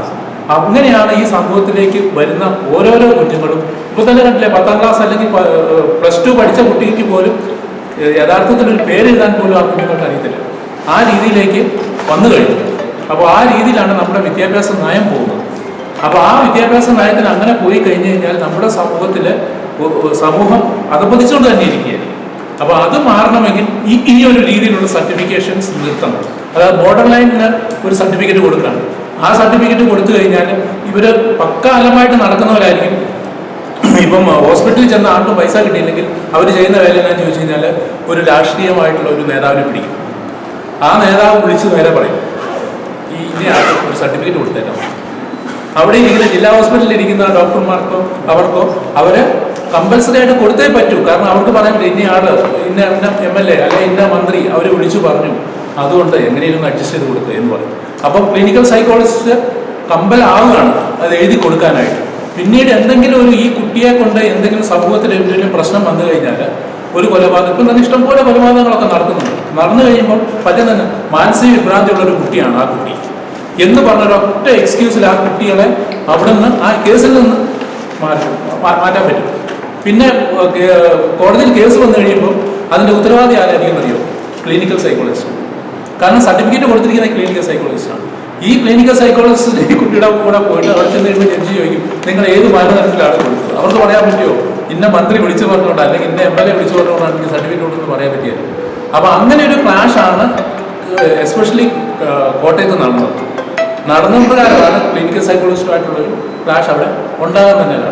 അപ്പോൾ ഈ സ്കൂളിൻ്റെ മാനേജ്മെൻറ്റ് തലത്തിലുള്ള അൺഎയ്ഡഡ് ആയിട്ടുള്ള സ്കൂളിൻ്റെ മാനേജ്മെൻറ്റ് ഇതിൽ ഒരു പരിധി വരെ നല്ല രീതിയിൽ ഇടപെടുന്നുണ്ട് ഇങ്ങനെയുള്ള സർട്ടിഫിക്കേഷൻ കൊടുക്കാനായിട്ട്. അതങ്ങനെ വരുന്നത് സമൂഹത്തിന് ഒത്തിരി ദൂഷ്യം ചെയ്യും എന്നുള്ളതാണ് എൻ്റെ അഭിപ്രായം. പല രാഷ്ട്രീയ നടപടികളുണ്ടായി. ഇപ്പോൾ കോട്ടയം ജില്ലയിൽ അത് വളരെ പ്രകടമായിരുന്നു. ആയിരക്കണക്കിന് ആപ്ലിക്കേഷനുകൾ വരും. എല്ലാം ലേണിംഗ് ഡിസബിലിറ്റി ഉള്ളത് അല്ലെങ്കിൽ പഠിക്കാൻ മടിയുള്ള പിള്ളേരെല്ലാവരും ഇതുപോലെ സർട്ടിഫിക്കറ്റ് ഉണ്ടാക്കിയിട്ട് സ്ക്രൈബിനെ വെച്ച് എഴുതി പാസ്സാക്കുക എന്നുള്ള പരിപാടിയായിരുന്നു. ഇപ്പോൾ കുറച്ച് കൺട്രോൾ വന്നിട്ടുണ്ട്. ഇപ്പോൾ കേരളങ്ങളിൽ കുറച്ചുകൂടെ സ്ട്രിക്റ്റ് ആണ്. ആപ്ലിക്കബിലിറ്റി ആക്ട് പ്രകാരം സർട്ടിഫിക്കേഷൻ വേണ്ടിയുള്ള വളരെ കൃത്യമായിട്ടുള്ള ചില ഗൈഡുകളുണ്ട്. അതുകൊണ്ട് കുറച്ചൊരു പ്രശ്നത്തിൽ കുറച്ചിട്ടുണ്ടല്ലോ. നേരത്തെ അതല്ലായിരുന്നു. കോട്ടയം ജില്ലയിലെ വലിയ അടിയും പിടിയും രാജ്യാത വരെയുള്ള സംഭവങ്ങളുണ്ട്. ആയിരക്കണക്കിന് ആൾക്കാരെ വന്നിട്ട് സർട്ടിഫിക്കേഷൻ ഉണ്ട്.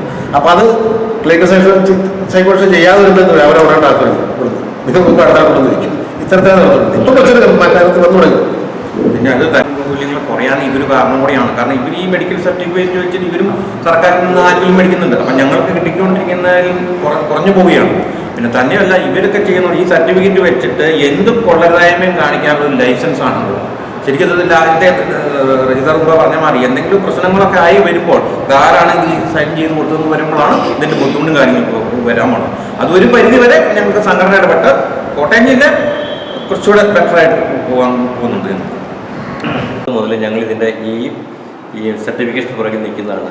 അന്ന് കോട്ടയം ജില്ലയിൽ വന്നുകൊണ്ടിരുന്നത് 3000-4000 ആപ്ലിക്കേഷൻസാണ് ഒക്ടോബർ നവംബർ മാസത്തിൽ വന്നുകൊണ്ടിരിക്കുന്നത്. അത് മുഴുവനും ഈ നോർമൽ സ്കൂളിലെ കുട്ടികളെ ഇവർ ടീച്ചേഴ്സും മാനേജ്മെൻറ്റും കൂടെ ഈ ഒരു ക്ലിനിക്കൽ സൈക്കോളജിസ്റ്റിൻ്റെ അടുത്തോട്ടാണ് വിട്ടുകൊണ്ടിരിക്കുന്നത്. അതിനൊരു ഉദാഹരണമായിട്ട് ഞാൻ റൈറ്റ് ടു ഇൻഫർമേഷനിൽ തൃശ്ശൂർ കഴിഞ്ഞ വർഷം നടന്നതിൻ്റെ ഒരു പേപ്പറാണിത്. ഞാൻ ഒഫീഷ്യലായിട്ട് തരാൻ സാറിന് പറ്റുമെന്ന് തോന്നുന്നില്ല എനിക്ക്. കാരണം റൈറ്റ് ടു ഇൻഫർമേഷൻ ഞാൻ എടുത്തതാണ്. ഇവർ തന്നെ എടുത്തിരിക്കുന്നതാണ്. 3100 ആപ്ലിക്കേഷൻസാണ് ഒരു വർഷം കിട്ടിയിരിക്കുന്നത്. 3100. അത് ഞാൻ വേണമെങ്കിൽ ആ ഭാഗം വേണമെങ്കിൽ ഞാൻ എടുത്തു തരാം. 3100 ആപ്ലിക്കേഷൻ അവർക്ക് കിട്ടുന്നത്. സാറൊന്ന് ചിന്തിച്ച് നോക്കിക്കേ, 3100 ആപ്ലിക്കേഷൻ ഒരു സ്കൂളിലെ ഒരു ക്ലിനിക്കൽ സൈക്കോളജിസ്റ്റിൻ്റെ അടുത്ത് ചെന്ന് കഴിഞ്ഞാൽ അവർ തന്നെ അബ്നോർമലാകുകയാണ് ചെയ്യുന്നത്. ഇവരെ ഹരസ് ചെയ്തിട്ട് ഈ രാഷ്ട്രീയക്കാരും അല്ലാത്തവരും എല്ലാം ഉദ്യോഗസ്ഥർ ഉൾപ്പെടെ ഇവരെ ഭീഷണിപ്പെടുത്തിയവർക്ക് കള്ള സർട്ടിഫിക്കറ്റ് കൊടുക്കുന്നു. ഈ കുട്ടികൾക്കുള്ള സർട്ടിഫിക്കറ്റ് ഇഷ്യൂ ചെയ്യാൻ വേണ്ടിയിട്ടാണ് നമ്മുടെ ക്ലിനിക്കൽ സൈക്കോളജിസ്റ്റിനെ ഉപയോഗിക്കുന്നത്. യഥാർത്ഥ ഭിന്നശേഷിക്കാർ മാറി നിൽക്കുകയാണ് ഇത്. കോട്ടയം ജില്ലയിൽ ജില്ലാ പഞ്ചായത്ത് വഴി DMOയ്ക്ക് ഞങ്ങൾ 3000 കുട്ടികളുടെ സ്പെഷ്യൽ സ്കൂളിലെ 28 സ്പെഷ്യൽ സ്കൂളിലെ കുട്ടികളുടെ ലിസ്റ്റ് കൊടുത്തിട്ട് 6 വർഷം കഴിഞ്ഞിട്ടും സർട്ടിഫിക്കറ്റ് കൊടുത്ത് തീരാത്തത് കാരണം ഞങ്ങൾ ഡിസ്ട്രിക്ട് ലീഗൽ സർവീസ് അതോറിറ്റിയായിട്ട് ബന്ധപ്പെട്ട് അവിടുത്തെ ജഡ്ജി താല്പര്യമെടുത്തുകൊണ്ട് മാത്രം ഞങ്ങൾക്ക് ക്യാമ്പ് നടത്തി കുറേയെങ്കിലും കോട്ടയം ജില്ലയെ പരിഹരിക്കാൻ സാധിച്ചു. ഇത് കേരളത്തിലെ ബാക്കി 12 ജില്ലകളിലും ഈ കാര്യങ്ങൾ പെൻഡിങ്ങാണ് കിടക്കുന്നത്. ഈ അവസ്ഥ പക്ഷേ ഗവൺമെൻറ് പോലും ഗവൺമെൻറ് അറിയാം, പക്ഷേ അറിയുന്നത് അവർ ഇങ്ങനെയുള്ള കാര്യങ്ങൾക്ക് യാതൊരു കാര്യവും ചെയ്യുന്നില്ല. ബാലാവകാശ കമ്മീഷൻ ഉത്തരവ് 2018 വന്നതാണ്. കേരളത്തിലെ എല്ലാ താലൂക്ക് ഹോസ്പിറ്റലും, എല്ലാ ഡിസ്ട്രിക്ട് ഹോസ്പിറ്റലും താലൂക്ക് ഹോസ്പിറ്റലും ക്ലിനിക്കൽ സൈക്കോളജിസ്റ്റിനെ വേണമെന്ന്. ഇതുവരെ കേരളത്തിൽ 8 ജില്ലകളിൽ മാത്രമേ ഓരോ ക്ലിനിക്കൽ സൈക്കോളജിസ്റ്റ് ഉള്ളൂ. ബാക്കിയുള്ളത് ഓരോ പ്രോജക്റ്റിലൊക്കെ ആയിട്ട് കുറേ പേരുണ്ട്. പക്ഷേ അതൊന്നും നമ്മുടെ കുട്ടികൾക്ക്, ഈ ഭിന്നശേഷി മേഖലയിലുള്ള കുട്ടികൾക്ക് വേണ്ടി ഒരു സർവീസ് കിട്ടുന്നില്ല. ഈ സർട്ടിഫിക്കേഷൻ മാത്രമല്ല നമ്മുടെ ഈ ക്ലിനിക്കൽ സൈക്കോളജിസ്റ്റും നമ്മുടെ ആവശ്യം. കുട്ടികൾക്കുള്ള ഗൈഡൻസ്, തെറാപ്പി, അങ്ങനെയുള്ള കാര്യങ്ങൾക്കെല്ലാം ഇവരാണ് ഗൈഡൻസ് തരേണ്ടത്. അതിന് ഒരിടത്തും ഒരാളും ചെയ്യാനില്ല. അപ്പോൾ ഇവർ ഭിന്നശേഷി സൗഹൃദമാണെന്ന് പറയുമെങ്കിലും ഒരു കാര്യവും ചെയ്യുന്നില്ല സർക്കാർ. ഇനിയിപ്പം ഒരു മാർഗം പറഞ്ഞിരിക്കുന്നത് ലീഗൽ സർവീസസ് അതോറിറ്റി ഞങ്ങളെ അഡ്വൈസ് ചെയ്തിരിക്കുന്നത്, നിങ്ങൾ ഹൈക്കോടതിയിൽ പോവുക, ഡയറക്ഷൻസ് മേടിക്കുക. വേറെ ആര് നോക്കിയാലും ഈ കാര്യത്തിന് ശാശ്വത പരിഹാരം ഉണ്ടാകില്ല. അതിൻ്റെ ഭാഗമായിട്ട് ഞങ്ങൾ ഹൈക്കോടതിയെ അപ്രോച്ച് ചെയ്യാനായിട്ട് തീരുമാനിച്ചിട്ടുണ്ട്. സംഘടന തീരുമാനിച്ചിട്ടുണ്ട്. അതിൻ്റെ വർക്ക് നടന്നുകൊണ്ടിരിക്കുകയാണ്. താമസിക്കാതെ അത് നടക്കും. നടന്നു കഴിഞ്ഞാൽ ഹൈക്കോടതിയിൽ നിന്നൊരു ഡയറക്ഷൻ വന്നാൽ മാത്രമേ സർക്കാർ ഉണരുകയുള്ളൂ എന്നാണ് ഞങ്ങൾ ഇപ്പോഴും വരുന്നത്. ഓഫീസുള്ളൊരു കുട്ടി ഒരു 2.5 മണിക്കൂറെങ്കിലും 2 മണിക്കൂറെങ്കിലും ഉള്ള ടെസ്റ്റ് നടത്താൻ ഒരാൾ വേണം. പിന്നെ കുട്ടി കോപ്പറേറ്റീവ് അല്ലെങ്കിൽ അതും പല സിറ്റിംഗ് വേണ്ടി വരും. അപ്പം അവർക്ക് നല്ല വർക്ക് ലോഡുണ്ട്. അപ്പോൾ ഒരു ദിവസം അവർക്ക് എത്ര എണ്ണം ചെയ്യാൻ പറ്റും? ഞങ്ങൾ കൊടുത്ത 3000 പേരുടെ ലിസ്റ്റ് കൊടുത്തിട്ട് 6 വർഷം കഴിഞ്ഞപ്പോഴും 600-700 കുട്ടികളെ ആയിട്ടുള്ളൂ. ബാക്കി മുഴുവൻ പെൻഡിങ്ങാണ്. നേരത്തെ സംഭവിച്ചുകൊണ്ടിരുന്നത് എന്താണെന്ന് വെച്ച് കഴിഞ്ഞാൽ, ഇത് ഡോക്ടർമാർ, സൈക്കാട്രിസ്റ്റ് എന്തെങ്കിലും സർട്ടിഫിക്കറ്റ് കൊടുക്കുക, MR കാണും, മുഖം നോക്കി അങ്ങ് സർട്ടിഫൈ ചെയ്യുക, കൊച്ച് MR എന്നും പറഞ്ഞ്. അതല്ല, കൊച്ചിൻ്റെ ഇതിൻ്റെ സ്പെഷ്യലിസ്റ്റ് ഓഫീസേഴ്സ് എന്ന് പറയുന്നത് ഡയഗ്നോസ് ചെയ്യുന്നത് ക്ലിനിക്കൽ സൈക്കോളജിസ്റ്റാണ്. അവർ മെഡിക്കൽ ബോർഡിൽ വേണം. RPW ആക്ട് പറഞ്ഞിരിക്കുന്നത് അതാ. ഇപ്പോഴാണ് അവരെ ബോർഡിൽ ഇരുത്താൻ പോലും നമ്മുടെ മെഡിക്കൽ ബോർഡിൽ ഈ ആരോഗ്യ ഡോക്ടേഴ്സ് എഗനിസ്റ്റാണ്. സാറിന് അത് അറിയാമായിരിക്കുമല്ലോ വ്യക്തമായിട്ട്. കോട്ടയം ജില്ലയിലും കുറച്ച് ജില്ലകളിൽ മാത്രമേ അവർ മെഡിക്കൽ ബോർഡിലുള്ളൂ. അവരാണ് ശരിക്കും പറഞ്ഞാൽ അസസ് ചെയ്യേണ്ടതും പെർസെൻറ്റേജ് കണക്കാക്കുന്നതും കൊച്ചിൻ്റെ ഡിസബിലിറ്റി എന്താണെന്നുള്ളതും കറക്റ്റായിട്ട് അവരാണ് ഡയഗ്നോസ് ചെയ്യേണ്ടത്. അവർ ബോർഡിൽ വരാതെ അവരെ ടെക്നിക്കൽ അസിസ്റ്റൻ്റായിട്ട് അങ്ങ് നിർത്തിയിരിക്കുകയാണ് ചെയ്യുന്നത്. അതല്ല ചെയ്യേണ്ടത്. ആക്ട് പറയുന്ന പ്രകാരം അവർ 3 പേരിൽ അവരാണ് ഏറ്റവും പ്രധാനപ്പെട്ട ആൾക്കാർ.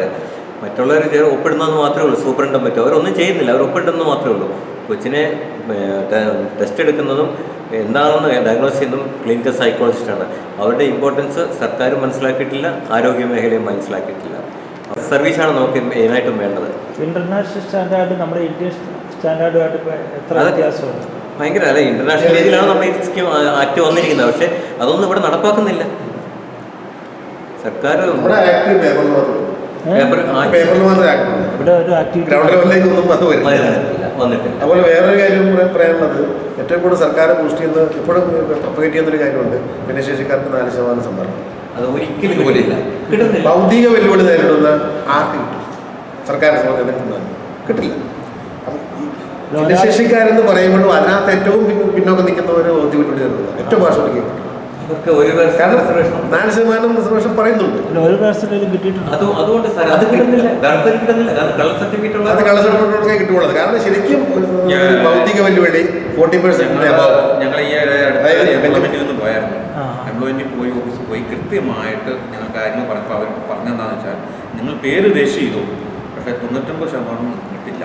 കാരണം അതിന് കോട്ടയുണ്ട്, അതിന് മേലധികാരമുണ്ട്. അവർ പറഞ്ഞതനുസരിച്ച് നടത്തുള്ളൂ. അവർ കൃത്യമായിട്ട് പറഞ്ഞതാണ്. ഞാൻ എൻ്റെ കൊച്ചിന് വേണ്ടി ഒന്ന് പോയി നോക്കിയതാണ്. അതിന് കൃത്യമായിട്ട് അതിനൊരു പ്രധാന കാര്യം 40% അബവ് ബെഞ്ച് മാർക്ക് ഡിസബിലിറ്റി എന്ന് പറഞ്ഞാൽ 40% അബവ് ഇൻ്റലക്ച്വൽ ഡിസബിലിറ്റി ആക്ഷൻ ഉണ്ടെങ്കിൽ അതിന് എന്തെങ്കിലും വർക്കുകൾ പെർഫോം ചെയ്യാൻ ബുദ്ധിമുട്ടുകയും ചെയ്യും, നടക്കില്ല. അപ്പം നമ്മളൊരു സജഷൻ വയ്ക്കുന്നതുകൊണ്ട് വേറെ ഉണ്ട്. അങ്ങനെ ഒരു റിസർവേഷൻ ഉണ്ടെങ്കിൽ അത് ചെയ്യേണ്ടത് ഈ കുട്ടിയുടെ ലീഗൽ ഗാർഡിനായിരിക്കും. അവർക്ക് ആ റിസർവേഷൻ ഒരു ബെനിഫിറ്റ് കിട്ടിയെങ്കിൽ മാത്രമേ ഈ കുട്ടിക്ക് ബെനിഫിറ്റ് കിട്ടൂ. അതല്ലെങ്കിൽ മറ്റൊരു വെറും ഈ പറഞ്ഞ പോലെ തന്നെ വേറൊരു പേപ്പറിൽ കിടക്കുന്ന ഒരു ഓഫർ മാത്രം, നിങ്ങൾക്ക് 4% ആ നഷ്ടപ്പെടണം നമുക്ക് കിട്ടില്ല. അപ്പോൾ അതുകൊണ്ട് ഞങ്ങൾ അങ്ങനെ ഒരു സജഷൻ പറയുന്നുണ്ട് അവരോട്. നിങ്ങളൊരു ഈ കുട്ടീനെ ആരാണോ സംരക്ഷിക്കുന്നത് ആ കുട്ടിക്ക് അയാൾക്കൊരു സംവരണം കൊടുത്താൽ അതുകൊണ്ട് കൊടുക്കും. അതാണ് ഈ വ്യാപകമായ തട്ടിപ്പാണ് കേരളം ഒട്ടാൻ നടക്കുന്നത്. അതിൻ്റെ അകത്ത് രാഷ്ട്രീയ നേതൃത്വം അറിഞ്ഞുകൊണ്ടുള്ള ഭരണ നേതൃത്വം അറിഞ്ഞുകൊണ്ടുള്ള ഒരു പരിപാടിയാണ്. നമ്മുടെ കുട്ടികൾക്ക് ലഭിക്കേണ്ട അവകാശങ്ങൾ മറ്റുള്ള ആളുകൾ തട്ടിയെടുത്തുകൊണ്ട് പോവുകയാണ്. അതിന് ഒത്താശ ചെയ്ത് കൊടുക്കുകയാണ് ഗവൺമെൻറ്റും ഈ ജീവനക്കാരും, ഗവൺമെൻറ്റിൻ്റെ മറ്റ് മേഖലയിലുള്ള ജീവനക്കാർ. അപ്പോൾ ഈ ഭിന്നശേഷി 40% കുട്ടികൾക്ക് 3% ഗവൺമെൻറ് ജോലി സംവരണം പറഞ്ഞിരിക്കുന്നത്. അത് കാരണം സ്പെഷ്യൽ സ്കൂളിൽ പഠിക്കുന്ന ഒരു കുട്ടിക്കും അങ്ങനെ അത് ലഭിച്ചായിട്ട് കിട്ടുന്നു. 3-4% ഉണ്ട്. അല്ല 4%, 1% ഫിനിഷ് ബോധ്യമില്ല. അതുകൊണ്ട് അങ്ങനെ വെച്ച് പിന്നെ ആലോചിച്ച് സമരം മുമ്പ് പറഞ്ഞു സമരത്തിൻ്റെ മാർഗത്തിലേക്ക് പോവുകയും ഗവൺമെൻറ്റിൻ്റെ കള്ളത്തരങ്ങൾ, കാരണം കേരളത്തിൽ സംബന്ധിച്ചിടത്തോളം പരീക്ഷ എഴുതാതെ ആളുകൾ ജയിക്കുന്ന ഒരു കാലഘട്ടത്തിലാണ് നമ്മൾ ജീവിക്കുന്നത്. അപ്പോൾ അത് നമ്മൾ ചിന്തിക്കുമ്പോൾ ഇത് വലിയ അത്ഭുതമായിട്ട് നമുക്ക് തോന്നുന്നില്ല. ആത്മാറാട്ടം ആ രീതിയിലാണ് നടക്കുന്നത്. അതാണ് മേഖലയെ തകർക്കുന്ന എല്ലാ രീതിയിലുള്ള പ്രവർത്തനങ്ങളുമാണ് ഇപ്പോൾ നടന്നുകൊണ്ടിരിക്കുന്നത്. ഈ പഠിക്കുന്ന കുട്ടിയുടെ ഒരു ലെവൽ താഴെയുള്ള കുട്ടികളാണ് എഴുതുന്നത്. പക്ഷേ പലപ്പോഴും ഇത് ആരും ചെക്ക് ചെയ്യുന്നില്ല, ആരും അറിയുന്നില്ല. ക്വാളിഫൈഡ് ആൾക്കാർ ഒന്ന് ഈ കുട്ടികൾക്ക് വേണ്ടിയിട്ട് എഴുതും. കള്ള സർട്ടിഫിക്കറ്റ് അങ്ങനെ ഉണ്ടാകുന്നത്. ഇതിപ്പോൾ അതുപോലെ തന്നെ റൈറ്റ് ഇൻഫർമേഷൻ വെച്ചാൽ പോലും ഇത് സാറൊന്ന് നോക്കിയേ, ഞാൻ റൈറ്റ് ഇൻഫർമേഷൻ വെച്ച് കഴിഞ്ഞാലും എന്തെങ്കിലും തരാതിരിക്കാനുള്ള സംവിധാനത്തിലേക്കാണ് വരുന്നത്. ഇത് തൃശ്ശൂരിൽ നിന്ന് വന്നിരിക്കുന്നതാണ്, തൃശ്ശൂർ ജില്ലാ ഓഫീസിൽ നിന്ന്. അങ്ങനെ തരാതിരിക്കാനാണ് നോക്കുന്നത്. കാരണം ഞാനിത് അപ്ലൈ ചെയ്ത് കഴിഞ്ഞിട്ട് ഇവർ ചെയ്തത് എന്താണെന്ന് ചോദിച്ചു കഴിഞ്ഞാൽ അതില്ലാന്ന് പറഞ്ഞ് സർട്ടിഫിക്കറ്റ് തരും. പിന്നെ അപ്പീൽ പോകുമ്പം പറയും നിങ്ങൾ 3 രൂപയുടെ സ്റ്റാമ്പ് എടുത്തിട്ട് ഞാൻ തൃശ്ശൂർക്ക് കൊണ്ടുപോയി കൊടുക്കണം ഈ സാധനം. അതൊന്ന് സാറ് അതിൻ്റെ അകത്ത് കണ്ടൻസ് ഒന്ന് നോക്കിക്കേ. എന്ത് ബാലിശമായിട്ടുള്ള കാര്യങ്ങളാണ്. ഞാനൊരു ചെല്ലാൻ അടച്ചിട്ട് ആ ചെല്ലാൻ്റെ ഒറിജിനൽ അവിടെ കൊണ്ടുപോയി കൊടുക്കണം തൃശ്ശൂർ. ആലോചിച്ച് നോക്കി. റൈറ്റ് ഇൻഫർമേഷൻ എടുത്തെങ്കിലേ നമുക്കിത് കോടതിയിൽ പോകാൻ പറ്റുള്ളൂ തെളിവ് കൊടുക്കാനായിട്ട്. പക്ഷേ അവർ മാക്സിമം ഡിലേ ചെയ്യിപ്പിക്കുക. നമ്മളെ ഒരു കാര്യം ചെയ്യിപ്പിക്കാൻ പറ്റുന്നില്ല. അത് ഒഫീഷ്യലായിട്ടുള്ള എൻ്റെ പേരിൽ വന്നിരിക്കുന്നതാണ്. കറക്റ്റായിട്ട് സാറിന് ഇതൊന്ന് ഹൈലൈറ്റ് ചെയ്യാം. ഇതുപോലെ ഏതെല്ലാം കാര്യങ്ങൾ നമ്മൾ സത്യസന്ധമായിട്ട് ചെയ്യാൻ നോക്കും അതിനെ നമ്മൾ നിരുത്സാഹപ്പെടുത്തുകയാണ്. ഇത് 1 മാസം തികഞ്ഞതിന് മുമ്പ് ഞാനിപ്പം തൃശ്ശൂർക്ക് പോകണം. വിവരാവകാശ നിയമത്തിൻ്റെ അതും മിസ്യൂസ് ചെയ്യുക ഇപ്പം നഷ്ടപ്പെട്ടു. കാരണം അതിന് കിട്ടുന്ന മറുപടി എന്ന് പറയുന്നത് എങ്ങും തൊടാത്ത മറുപടി. ഇപ്പം നോക്കി വർഷങ്ങളായിട്ട് അതിന് കുറേ നടക്കില്ല. പക്ഷെ ഇതിങ്ങനെ പറയുന്ന ആൾ മടുത്തിട്ട് കുറച്ചാൾ ഓടിക്കഴിയുമ്പോഴത്തേക്ക് ഇവർ തളരുമെന്നുള്ള കണക്കൂട്ടിൽ വളരെ നമുക്ക് തന്നെ പല കാര്യങ്ങൾക്ക് വേണ്ടി പോവാം. ഒന്നും നടക്കുന്നില്ലെങ്കിൽ ആ പോയിട്ട് കാര്യമില്ല എന്നൊരു അവസ്ഥയിലേക്ക് വരും. അതിന് മുമ്പ് വന്ന തൃശ്ശൂരിൽ നിന്ന് തന്നെ ഇപ്പം ഞാനിത് 6 മാസമായി എൻ്റെ പുറകെ പറ്റുന്നില്ല, ചെയ്യാൻ പറ്റുന്നില്ല. ഒരു കോടതി പോലും നമുക്ക് പോകാൻ പറ്റുന്നില്ല. ഞാൻ ഇത് ആദ്യം ഇല്ലയെന്ന് പറഞ്ഞു, അപ്പീൽ കൊടുത്തുകൊണ്ടാണ് രണ്ടാമത് എനിക്ക് തന്നത്. ഇത്രയും തരുന്നത് ഇതുപോലെ ഓരോ കാര്യങ്ങൾ നമ്മളെ ഡിലേ ചെയ്യിപ്പിക്കണം. അപ്പീൽ കൊടുത്തപ്പം പറഞ്ഞു അവർ നിങ്ങൾ പൈസ അയക്കാൻ പറഞ്ഞു. ഇനി കിട്ടണം, പൈസ അയക്കണം. ഇനി ആപ്ലിക്കേഷൻ എടുത്തുകൊണ്ട് ഞാൻ തൃശ്ശൂർ പോകണം. അത് 3 രൂപയുടെ ഇതാണ് അടയ്ക്കേണ്ടത്. 3 രൂപയുടെ ചെല്ലാൻ. ഇത് ചെല്ലാൻ അടച്ചതിൻ്റെ ഒരു കോപ്പി ഞാൻ കാണിച്ചു തരാം സാറിന്. 4 രൂപ 5 രൂപയുടെ ചെല്ലാൻ അടയ്ക്കാനാണ് പറയുന്നത്. ഉണ്ട് സാർ. ഇത് ഞാൻ എറണാകുളം ജില്ലയ്ക്ക് വേണ്ടി കൊടുത്തതിൻ്റെ ഒരു ചെല്ലാൻ അടച്ചിരിക്കുന്നത്. ഇതുപോലെയാണ് നമ്മളെ ഹരസ് ചെയ്യുന്നത്. ഈ 3 രൂപ അടച്ചതിൻ്റെ ചെല്ലാനുമായിട്ട് തൃശ്ശൂർ പോകും. ഒറിജിനൽ വേണം, അല്ലെങ്കിൽ ഞാൻ രജിസ്റ്റർ ചെയ്ത് അയക്കണം. ആലോചിച്ച് സർക്കാർ നമ്മളെ എന്തുമാത്രം നിരുത്സാഹപ്പെടുത്തുന്നു നോക്കിക്കുകയും മേഖല വർക്ക് ചെയ്യുന്നവരെ. ഞങ്ങൾക്ക് ഒന്നേ പറയാം, 2016 RPWD ആക്ട് കൃത്യമായിട്ട് നടപ്പിലാക്കുക. ഞങ്ങൾക്ക് അതേ പറയാനുള്ളൂ സർക്കാരിനോട്. അത് നടക്കാത്ത പക്ഷം ഇപ്പം കഴിഞ്ഞ ദിവസം പേപ്പറിൽ കണ്ട പോലെ ഇനിയും ആത്മഹത്യ തുടർന്നുകൊണ്ടിരിക്കും. അത് സർക്കാരിന് നേരിട്ട് കാണാവുന്നതാണ്. 99% ഇനി ഈ മരണങ്ങൾ കൂടാൻ വളരെ സാധ്യതയുണ്ട്. കാരണം പലരും മാനസികമായ ബുദ്ധിമുട്ടുള്ളതുകൊണ്ട് പറയാതെ വിഷമിച്ച് ജീവിക്കുകയാണ്. അപ്പം അതിനൊരു പരിഹാരം സർക്കാർ കാണണം എന്നേ പറയാം. എന്നും ഞങ്ങൾക്കിങ്ങനെ ഓടാനുള്ള മനസ്സും ആരോഗ്യം ഒന്നും ഉണ്ടാകുന്നില്ല. കാരണം കാലക്രമേണ എല്ലാം നമുക്ക് പ്രായത്തിനനുസരിച്ച് രോഗങ്ങൾ കൂടിക്കൊണ്ടിരിക്കുകയാണ്. കോഴിക്കോട് തൂങ്ങി മരിച്ച എൻ്റെ ഫോട്ടോയാ. 5 മാസം പെൻഷൻ മുടങ്ങി പറയാം. ഈ പെൻഷനൊക്കെ കിട്ടുന്നതുകൊണ്ടാണ് മെഡിസിനും കാര്യങ്ങളുമായിട്ട് മുന്നോട്ട് പോയിക്കൊണ്ടിരുന്നത്. വളയത്തിൽ ജോസഫ്. വളയത്തിൽ ജോസഫാണ് തൂങ്ങി മരിച്ചത്. അതെ അതെ അതെ അതെ. എഴുതി വെച്ചിട്ടാണ് മരിച്ചത്. അതെ, കാര്യത്തെക്കുറിച്ചാണ് ഞാൻ ഡീറ്റെയിൽസ് ആയിട്ട് വായിച്ചത്. ഇനിയും കണ്ടുകൊണ്ടിരിക്കുന്നത്. അതുകൊണ്ട് ഇനി എത്ര മരണം സംഭവിക്കാം എന്നൊന്നും നമുക്ക് പറയാൻ പറ്റില്ല. അതിനൊരു പരിഹാരം സർക്കാർ എത്രയും വേഗം കണ്ടെത്തണം എന്നാണ് രക്ഷിതാക്കൾ എന്ന നിലയ്ക്ക് ഞങ്ങൾ പറയാൻ പറ്റും. ആണെങ്കിൽ ഇവിടെ പല ഭിന്നശേഷി മേഖലയിലുള്ള പ്രോഗ്രാമുകളും ഇവിടെ നടന്നിട്ടുണ്ട്. പല രാഷ്ട്രീയ നേതാക്കളും പറഞ്ഞിട്ടുണ്ട്. എനിക്ക് തോന്നുന്നു ഞാൻ തന്നെ കേൾക്കാൻ തുടങ്ങിയിട്ട് ഒരു 6 വർഷമായി ഈ ഒരേ വാചകം. ഞാൻ ഇരിക്കുന്നിടത്തോളം കാലം നിങ്ങളൊന്നും പേടിക്കണ്ട, ഞാനുണ്ട്, MP ഉണ്ട്, MLA ഉണ്ട്, ഇവരെല്ലാം കയറി ഇറങ്ങിപ്പോയതാണ്. പിന്നെ ഇവർ പറയുന്ന മാതിരി ഇവർ പറഞ്ഞാൽ ദൈവാനുഗ്രഹം കിട്ടിയൊരു കുട്ടിയാണ്, അത് എൻ്റെ വില നിങ്ങൾക്കറിയാം, ഞങ്ങൾ തിരിച്ചറിഞ്ഞു എന്നുള്ളതാണ്. എത്ര കാലം ഞങ്ങൾ തിരിച്ചറിയാതിരിക്കും? അല്ലെങ്കിൽ ഇവരെന്തെങ്കിലും ചെയ്യണം, ഇതിന് മാറ്റം വരുന്നു. ഇതേവരെ രാഷ്ട്രീയ നേതാക്കൾ ഒരു മാറ്റവും വരുത്തില്ല. ആക്ട് സമഗ്രമായിട്ട് നടത്തുന്നത്, ബാക്കിയെല്ലാം ഇത് ഇൻക്ലൂഡാണ്. സമഗ്രമായിട്ട് ആവശ്യമില്ല. അത് സമഗ്രമായിട്ട് നടപ്പിലാക്കിയാൽ പല വർഷങ്ങൾ പറയാം. ഇതിന് വേണ്ടിയുള്ള ശക്തമായ മാർഗങ്ങൾക്ക് വേണ്ടി ഞങ്ങൾ സംഘടനാപരമായി ഇടപെട്ട് ഏടും മേടും മാനേജ്മെന്റ് എല്ലാം കൂടി ഞങ്ങൾ സമരമായി ശക്തമായി ഞങ്ങൾ ഇറങ്ങും. ഇറങ്ങാതിരിക്കാൻ പറ്റില്ല. കാരണം ഞങ്ങളുടെ കുഞ്ഞുങ്ങളുടെ കാര്യങ്ങൾക്ക് ഞങ്ങളല്ലാതെ വേറെ ആരുമില്ല. പിന്നെയുള്ളത് സർക്കാരാണ്. സർക്കാർ അത് കണ്ണു തുറക്കൊന്നുമില്ല. അത് എന്തുകൊണ്ടാണെന്നുള്ളത് ഞങ്ങൾക്ക് ഇപ്പോഴും മനസ്സിലാവുന്നില്ല. അപ്പോൾ ഇങ്ങനെയൊരു കുട്ടി ഉണ്ടായതുകൊണ്ട് നമ്മുടെ കുടുംബത്തിൽ എന്തെങ്കിലും ഒരു അഭിവൃദ്ധി ഉണ്ടായിട്ടുണ്ട്. ഇതിൽ അതൊക്കെ ഓരോരുത്തരുടെ വിശ്വാസങ്ങളല്ലേ, എല്ലാ വിശ്വാസവും എന്തെങ്കിലും അതിനെ തെളിയിക്കുന്ന ഡാറ്റകളൊന്നുമില്ല. സ്വാഭാവികമായിട്ട് 90% ഇങ്ങനെ ഒരു കുട്ടികളോ വീട്ടിലുള്ളതുകൊണ്ട് ആ കുടുംബം നശിക്കാറാണ്. കാരണം ആ കുട്ടിക്ക് വേണ്ടി മാതാപിതാക്കൾക്ക് ജോലി ഉപേക്ഷിക്കേണ്ടി വരും. അവരുടെ ചിലവുകൾ, അവരുടെ എക്സ്പെൻസുകൾ, അവരുടെ മെഡിക്കൽ ട്രീറ്റ്മെൻറ്റ് സ്വാഭാവികമായിട്ട് സംഭവിക്കുന്ന അവർ സാമ്പത്തികമായിട്ട് പരാജയപ്പെടും. ലാസ്റ്റ് അവരെന്ത് ചെയ്യും? മാനസികമായി കഴിഞ്ഞ കോഴിക്കോട് കണ്ടില്ലേ, വേറെ മാറുമില്ല, എന്ത് ചെയ്യും? അപ്പോൾ ബാക്കി ഇതിലൂടെ അഭിവൃദ്ധി നമ്മൾ ഉണ്ടാക്കുന്ന കുറേ കഥകൾ മാത്രം. ഡയറ്റ് പരിശോധിച്ച് കഴിഞ്ഞാൽ ഇങ്ങനെയുള്ള കുട്ടികൾ ഉണ്ടാക്കുന്ന. പിന്നെ കോമൺ ആയിട്ട് സാറിന് ചിന്തിച്ചാൽ ഇങ്ങനെ കുട്ടിയെ അല്ലെങ്കിൽ മകളോ അല്ലെങ്കിൽ മകളോ ഉണ്ടെങ്കിൽ രക്ഷിതാക്കൾ എന്ന നിലയ്ക്ക് ഒരു ജോലിക്ക് പോകാനോ അല്ലെങ്കിൽ ഒരു ഫംഗ്ഷനിൽ പങ്കെടുക്കാനോ അല്ല വേറെ എന്തെങ്കിലും പരിപാടിക്ക് പോകാനോ, ഇനി എന്തെങ്കിലും ഫംഗ്ഷൻ പങ്കെടുക്കാൻ പോയാലും നമുക്ക് ഈ കുട്ടിയെ കൊണ്ട് പോകാൻ പറ്റുമോ? ഈ കുട്ടിയെ കൊണ്ട് പോയി കഴിഞ്ഞാൽ ആ സമൂഹത്തിൽ അല്ല അവിടെയുള്ളവരുടെ ആ നിലപാടിൽ അവരുടെ ആ നോട്ടവും അവരുടെ സംസാരത്തും നമുക്കൊന്നും താങ്ങാൻ കഴിയുന്നു വരുന്നില്ല. അതുകൊണ്ട് പല കുട്ടികളെയും പല രക്ഷിതാക്കളും കുട്ടികളെ കൊണ്ടാകാതെ തന്നെ പല ഫംഗ്ഷൻ പങ്കെടുക്കേണ്ട ഒരു അവസ്ഥയാണ്. അപ്പം തിരിച്ച് നമുക്ക് ചിന്തിക്കുക, ആ കുട്ടികളെ നമ്മളെ കൂട്ടിയിട്ടാവും പോകുന്നത്. ഇതൊന്നും സർക്കാരോ അല്ല പൊതുജനോ ഒന്നും അറിയുന്നില്ല. അപ്പോൾ അതിനൊരു തീരുമാനം ഉണ്ടാകണം, എത്തണം. അതാണ് ഞാൻ പറഞ്ഞ കോട്ടയത്ത് ഞങ്ങൾ ഈ സമരം നടക്കുക 2,000 പേരുണ്ടായിരുന്നു. അന്നാണ് ജനങ്ങൾ പോലും തിരിച്ചറിഞ്ഞു സമൂഹത്തിൽ കോട്ടയം ജില്ലയിൽ ഇത്രയും കുഞ്ഞുങ്ങളുണ്ടെന്ന് തിരിച്ചറിഞ്ഞു എന്നുള്ളതാണ്. പലരും ചോദിച്ചു അല്ലേ, പലരും കയറി ഇറങ്ങി ചോദിച്ചു, ഇത്രയും കുട്ടികളുണ്ടായി. ഓട്ടോറിക്ഷ സ്റ്റാൻഡിൽ കിടന്ന ഓട്ടോറിക്ഷ മുഴുവൻ മാറ്റി തന്നു. തണലത്ത് നിങ്ങൾ നിന്നോളാൻ പറഞ്ഞു. ഓട്ടോറിക്ഷ ഡ്രൈവർമാർ, കോട്ടയത്തെ കളക്ടറേറ്റിൻ്റെ താഴെ കിടന്ന ഓട്ടോറിക്ഷ ഡ്രൈവർമാർ ചെയ്തതാണ്. അന്ന് ഞങ്ങൾ സമരത്തിന് ചെന്നപ്പം ആ വണ്ടികളെല്ലാം അവിടെ നിന്ന് മാറ്റി തന്നിട്ട് നിങ്ങൾ ഈ തണലത്ത് നിന്നു, ഈ കുഞ്ഞുങ്ങളുമായിട്ട് ഇവിടെ നിൽക്കുന്നത് ഞങ്ങൾക്ക് തന്നെ ഭയങ്കരമായിട്ട് ഫീൽ ചെയ്തു എന്ന് പറഞ്ഞുകൊണ്ട് അവരത് മാറ്റി തന്നു.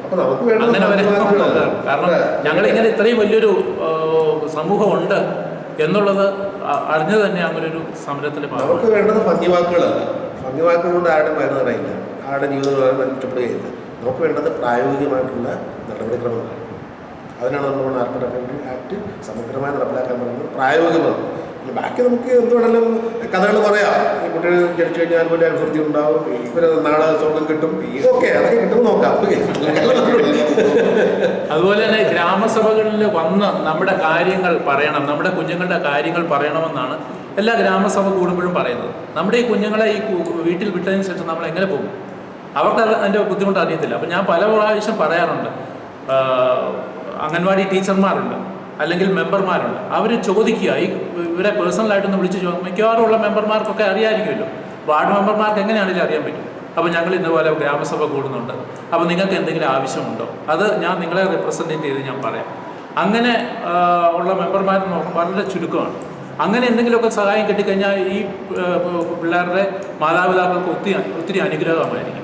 അപ്പം ഗ്രാമസഭ നമുക്ക് പോകണ്ട, നമ്മുടെ ഇങ്ങനെ പോലെയൊക്കെ ആവശ്യങ്ങളുണ്ട്.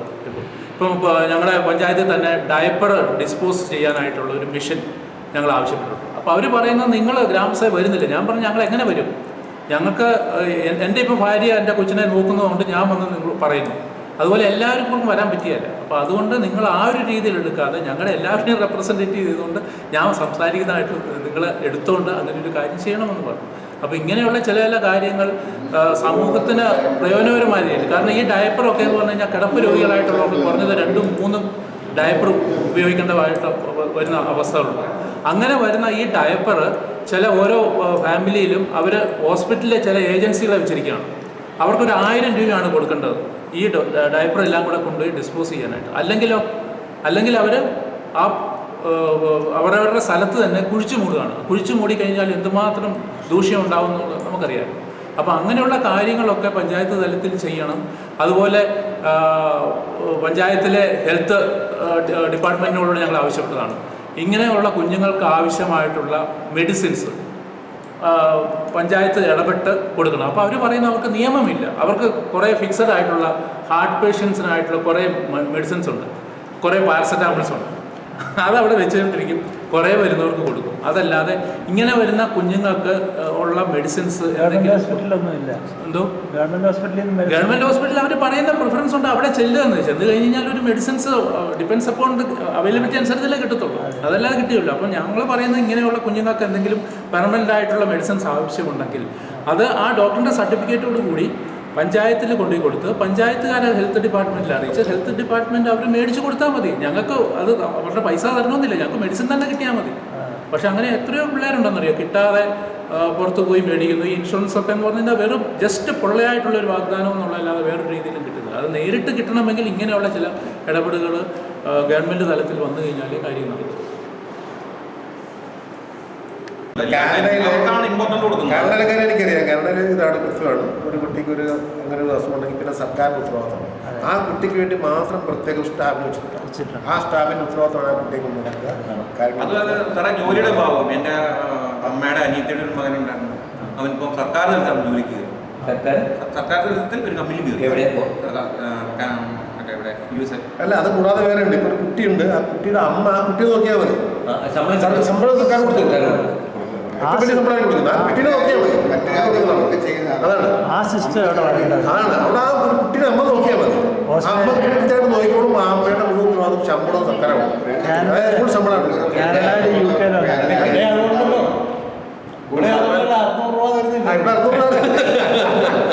അത് വരുന്നില്ലല്ലോ, തരുമെന്ന് പറയുന്നില്ലേ, വരുന്നില്ലല്ലോ. 600 രൂപ എന്ന് പറയുന്നത് കുടുംബ വരുമാനം നോക്കിയല്ലേ.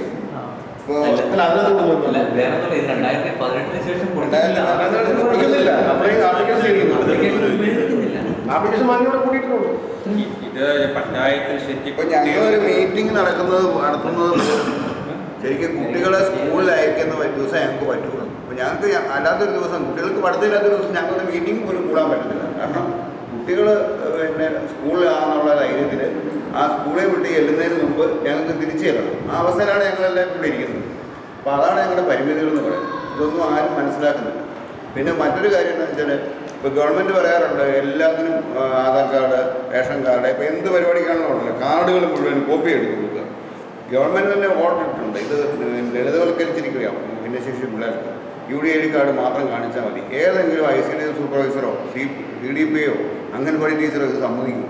അവർ അന്നേരം റേഷൻ കാർഡിൻ്റെ കോപ്പി ഇങ്ങനെ. നമുക്ക് പ്രെഫറൻസ് ഗവൺമെൻറ് പറഞ്ഞ് ഗവൺമെൻറ് ഓർഡർ ഇറക്കിയിരിക്കുന്ന കാര്യങ്ങളിൽ പോലും താഴെ തട്ടിലുള്ള ഉദ്യോഗസ്ഥന്മാർ അത് മനസ്സിലാക്കാനോ അംഗീകരിക്കാനോ ഇപ്പോഴും തയ്യാറായിട്ടില്ല. അത് വലിയൊരു ന്യൂനതയാണ്. ഞങ്ങൾക്ക് കഷ്ടപ്പെടുത്തുക മനുഷ്യനായിട്ടുണ്ട്. ഇപ്പോൾ സർക്കാരിൻ്റെ കണക്കിൽ ഒരു പഞ്ചായത്തിലോ അല്ലെങ്കിൽ താമസസ്ഥലത്തോ ഒരു ഭിന്നശേഷി കുട്ടിയുണ്ട്, ആ കുട്ടിക്ക് എത്ര പെർസെൻറ്റേജ് എഫക്റ്റ് ഉണ്ട് എന്ന് അവർക്ക് അറിയാമെങ്കിൽ പോലും ഓരോ വർഷവും അംഗൻവാടി ഗ്രാമസഭയിൽ ആപ്ലിക്കേഷൻ വാങ്ങിക്കണം, അത് കറക്റ്റ് കൊടുത്തിരിക്കണം. അതുകൂടാതെ തന്നെ ഈ ഡോക്യുമെൻറ്റ്സ് എല്ലാം ഓരോ വർഷവും കൊടുത്തുകൊണ്ടിരിക്കണം. ഈ ഡോക്യുമെൻറ്റ്സ് അവിടെ ഉള്ളതാണ്, അവർക്ക് അറിയുകയും ചെയ്യാം. പക്ഷേ ഇത് ആവർത്തനത്തിൽ ചെയ്യിപ്പിക്കുക, ഞങ്ങളെ കഷ്ടപ്പെടുത്തുക എന്നുള്ള പരിപാടിയാണ്. മോനാണ്, അന്ന് 22 വയസ്സായി. ഉഴവൂർ മദർ തെരേസ എന്ന് പറഞ്ഞാൽ സ്പെഷ്യൽ സ്കൂളിൽ പഠിക്കുന്നു. ചെറുപ്പം മുതലേ ഞാനിങ്ങനെ കമ്പനി ചെയ്യുമായിരുന്നു. അപ്പോൾ റെയിൽവേയുടെ കൺസെഷൻ എടുത്തിട്ട് ഞങ്ങൾ പോകാത്ത സ്ഥലങ്ങളില്ല. അപ്പം അങ്ങനെ പോകും. കോവിഡ് വന്നതിന് ശേഷമാണ് ഈ യാത്ര കുറേ മുടങ്ങിയത്. എല്ലാ പരിപാടിക്കുള്ളിൽ കൊണ്ടുപോകും, കാര്യങ്ങളൊക്കെ ട്രെയിൻ ചെയ്യിക്കും. അപ്പോൾ എല്ലാം തന്നെ ചെയ്യാറായി ആക്കി. എൻ്റെ മോൻ എബിൻ എന്നാണ് പേര്. അവനിപ്പോൾ ഈ വരുന്ന മാർച്ചോട് കൂടി 18 വയസ്സാകും. അവൻ്റേതായ കാര്യങ്ങളൊക്കെ ഇപ്പം ചെയ്യുന്നുണ്ട്. എൻ്റെ വൈഫ് ആർമിയിലായിരുന്നു, ഞാൻ ഗൾഫിലായിരുന്നു. അപ്പം മോൻ ഇങ്ങനെ ഉണ്ടായതിന് ശേഷം ഞാൻ എൻ്റെ ജീവിതം തന്നെ ഞാൻ അങ്ങോട്ടങ്ങ് മാറ്റി. കാരണം ഗവൺമെൻറ് ജോലി വൈഫിനുള്ളത് കൊണ്ട് ഞങ്ങൾ പിടിച്ചു നിന്നു. മറ്റൊരു ഫാമിലിയിലൊക്കെ ആണെങ്കിൽ ഒരു തരത്തിൽ രീതിയിൽ പിടിച്ചിരിക്കാൻ പറ്റിയല്ലായിരുന്നു. പക്ഷേ ഈ ഒരു രീതിയിലായി കഴിഞ്ഞപ്പോഴത്തേനും പിന്നെ ഈ കേരളത്തിലെ വിദ്യാഭ്യാസ രീതിയും മറ്റും നോക്കുമ്പോൾ ഇന്ത്യയിൽ മറ്റ് സ്റ്റേറ്റിൽ ഈ കുട്ടികളെ കുറച്ചുകൂടെ ഇമ്പോർട്ടൻസ് ആയിട്ട് നോക്കുന്നുണ്ട്. അതിൻ്റേതായ പ്രയോജനം എൻ്റെ മോന് കിട്ടിയിട്ടുണ്ട്. അതുകൊണ്ട് അവൻ ടോട്ടലി ഇൻഡിപെൻഡൻ്റ് ആയിട്ട് അവൻ്റെ കാര്യങ്ങളെല്ലാം ചെയ്യും. പക്ഷേ ഇപ്പോഴും സ്പീച്ചിൻ്റെതായ ബുദ്ധിമുട്ടുണ്ട്. ഇപ്പം സാറിന് പറഞ്ഞ പോലെ തന്നെ ഇപ്പം മണിയുടെ വാല്യൂ അറിയത്തില്ല. സമയം എന്താണെന്ന് ചോദിച്ചു കഴിഞ്ഞാൽ ഇപ്പം എന്നോട് ചോദിക്കും രാവിലെ ആയി കഴിയുമ്പോൾ സമയം ആയി എന്ന് ചോദിക്കും. അപ്പം ഞാൻ നോക്കിയിട്ട് പറയാമെന്ന് പറഞ്ഞു കഴിഞ്ഞാൽ ചുമ്മാ ഇങ്ങനെ നോക്കിയിട്ട് പറയും ഇത്ര സമയമായി എന്നുള്ള ഇതേ ഉള്ളൂ. അല്ല പിന്നെ വിശക്കുന്നതിൻ്റെ കാര്യങ്ങൾ പറയും. അവൻ്റേതായ കാര്യങ്ങൾ അവൻ ചെയ്യുന്നുണ്ട്. കുട്ടി നമ്മുടെ കാലശേഷം എന്ത് ചെയ്യുന്നുള്ളൊരു ഉത്കണ്ഠയാണ് പേരൻസിന്. അതുണ്ടല്ലോ, എല്ലാവർക്കും ഉണ്ടല്ലോ. അതുകൊണ്ടാണ് ഞങ്ങൾ ഈ സംഘടനയിലോട്ട് തന്നെ ഞങ്ങളുടെ ജീവിതത്തിൽ കിടന്നു. ക്രിസ്ത്യന്മാർക്ക് അതാണ്.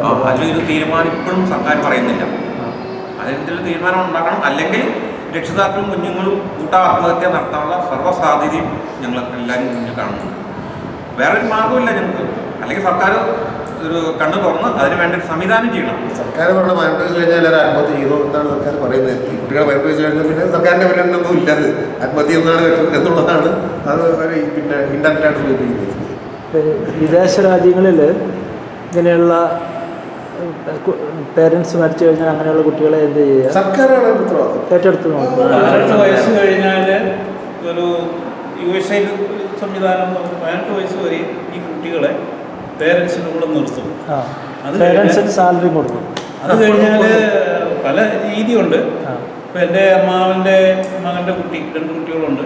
അവർ ഈ പറഞ്ഞ പോലെ 18 വയസ്സ് കഴിഞ്ഞ് കഴിഞ്ഞപ്പോൾ സർക്കാർ വണ്ടി വരും. അതിൽ ഒരു ആളുണ്ട്, കുട്ടിയെ കൊണ്ട് സ്കൂളിൽ പോകും, തിരിച്ചു കൊണ്ടുവരും. അപ്പോൾ ആ കുട്ടിയുടെ എല്ലാ കാര്യങ്ങളും സർക്കാർ നോക്കും. എത്ര വയസ്സായാലും. എത്ര വയസ്സായാലും.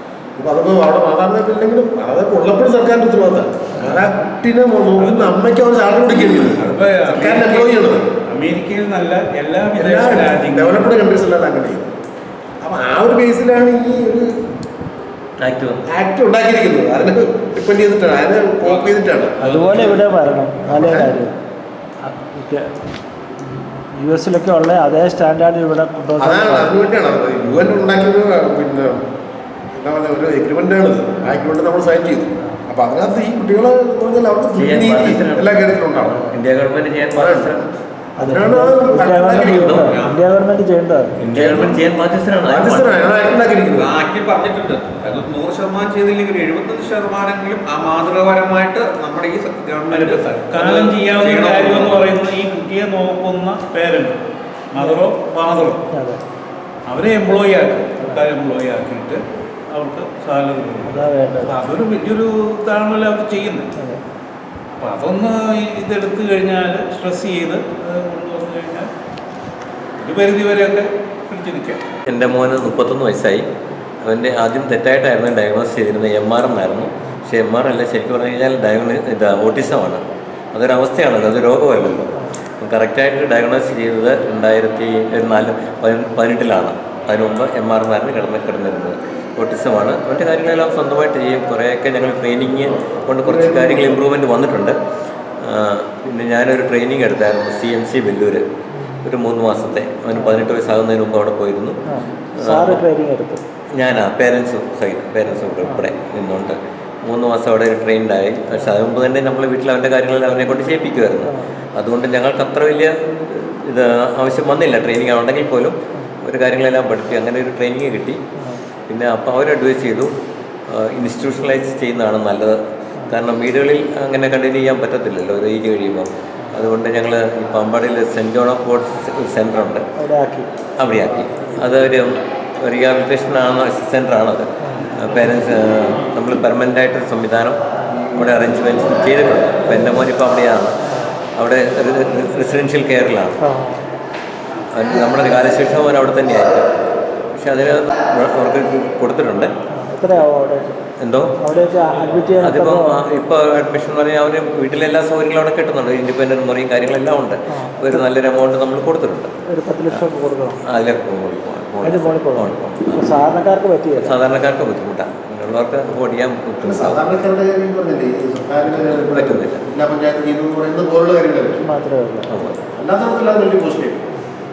ഗവൺമെന്റ് ഫോംസ് ഉണ്ടാവും. നിലവിലില്ല, ഒന്നുമില്ല. ഒന്നുണ്ടോ പറയുന്നുണ്ട്. ആണുങ്ങൾക്ക് വേണ്ടിയിട്ടുള്ള, ആ ആണുങ്ങൾക്ക് വേണ്ടിയിട്ട് പെണ്ണുങ്ങൾക്ക് വേണ്ടിയിട്ട് ഒരു സ്ഥാപനങ്ങളുണ്ട്. പക്ഷെ അതൊന്നും കാര്യമായിട്ട് അതെവിടെയാണ്? അത് തിരുവനന്തപുരത്ത് ഉണ്ടായിരുന്നു, പറഞ്ഞാൽ എറണാകുളത്ത് ഉണ്ടായിരുന്നു. അതിപ്പോൾ വർഷങ്ങളായിട്ട് അതിൻ്റെ പ്രവർത്തനം നടക്കുന്നില്ല. കോഴിക്കോടാണോ HRDS? കോഴിക്കോട്. അവിടെ പക്ഷേ ഭയങ്കര കണ്ടീഷൻസ് ഭയങ്കര മോശമാണ്. ഞാൻ അവിടെ പോയി കണ്ടിട്ടുള്ളൂ. അവിടെ പിള്ളേരെ എടുക്കും. സർക്കാർ ഉദ്യോഗസ്ഥന്മാരൊക്കെ നോക്കിയാൽ ശരിയാകത്തില്ല. ആത്മാർത്ഥത കൊടുക്കേണ്ടതാണ്. പക്ഷെ അവരുടെ മോശം അതെല്ലാം പോലെ ആയിരിക്കും. നമ്മളെ ഈ ആവശ്യം നമ്മുടെ സംഘടന ഇടപെട്ട് നിവേദനം നേരത്തെ കൊടുത്തിട്ടുള്ളതാണ് സർക്കാരിന്. എല്ലാ ജില്ലയിലും സർക്കാരിൻ്റെ ഇതുപോലെ ഫോം വേണമെന്ന് പറഞ്ഞിട്ടുള്ളതാണ്. പക്ഷേ അതിന് ഇതുവരെ ഒരു തീരുമാനം ഉണ്ടായിട്ടില്ല. അത് ചെയ്യാം, നോക്കാം എന്നൊക്കെ പറഞ്ഞിട്ട് ഓൾ കേരള ബേസിലുള്ള കുട്ടികളെ എടുക്കുന്ന സ്ഥാപനമാണ് HRDS. സർക്കാരിൻ്റെ സ്ഥാപനമാണ്. അവിടെ എല്ലാ പിള്ളേരും എടുക്കും. പക്ഷെ അവിടെ പിള്ളേർ അധികം കാലം ജീവിക്കുമെന്നുള്ള ഭയങ്കര മോശം സംവിധാനം.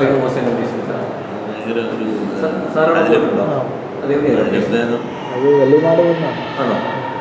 അതിനും ഭേദം അവർ നമ്മളിപ്പോൾ കണ്ടുകൊണ്ടിരിക്കാൻ വീട്ടിലാണെങ്കിൽ അല്ല, അവരുടെ ഉദ്ദേശം അത് തന്നെയാണ്. പോകട്ടെ, കാരണം അത്രയും കുറഞ്ഞുള്ള ഫണ്ടുകൾ വെച്ചാൽ മതിയല്ലോ മേഖലയിൽ.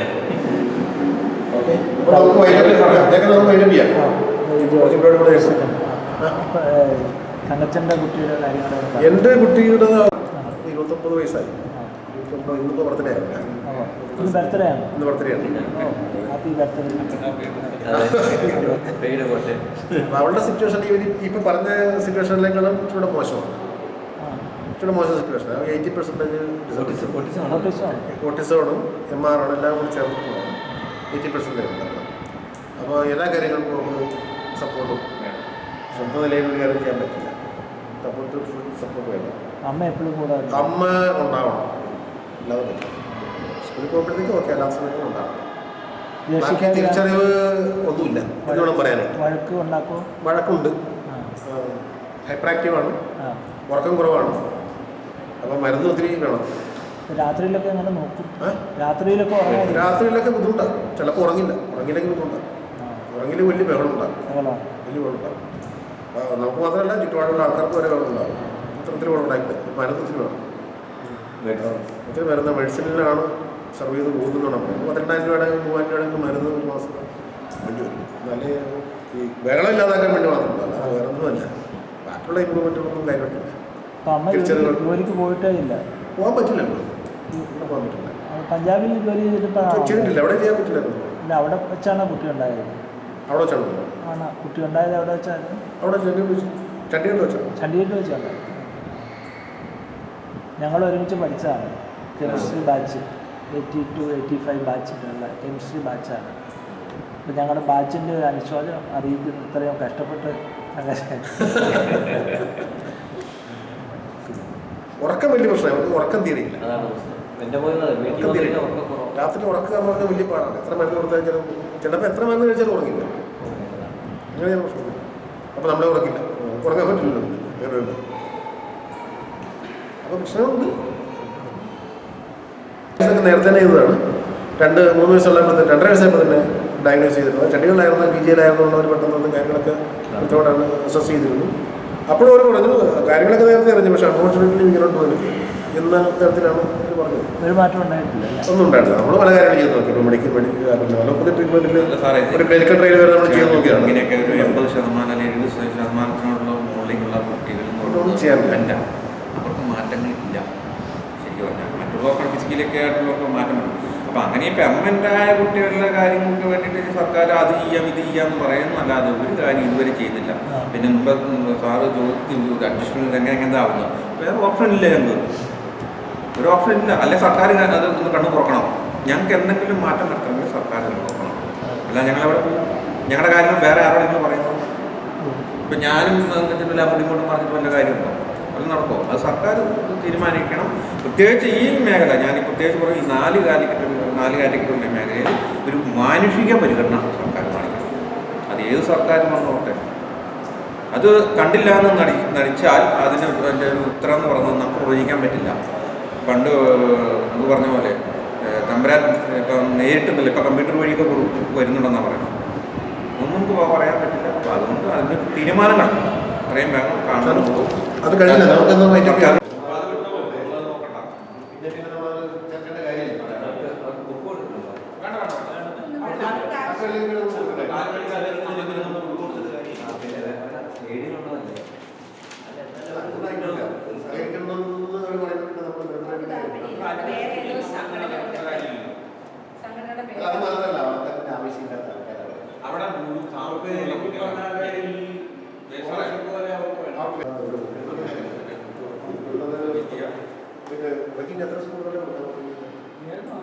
ഇനി വിളിക്കാറുണ്ട്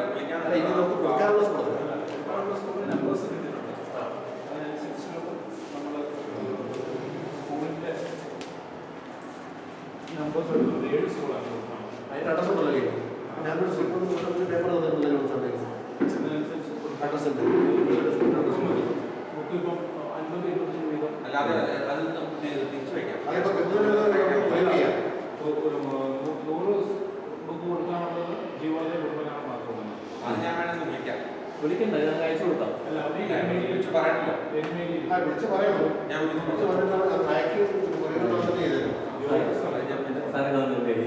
സ്കൂളിന്റെ പേര് മുഴുവൻ ഞാൻ അയച്ചോളാം. ജ്യോതിഷ് പാലയ്ക്ക് തന്ന നമ്പർ ശരിയല്ല.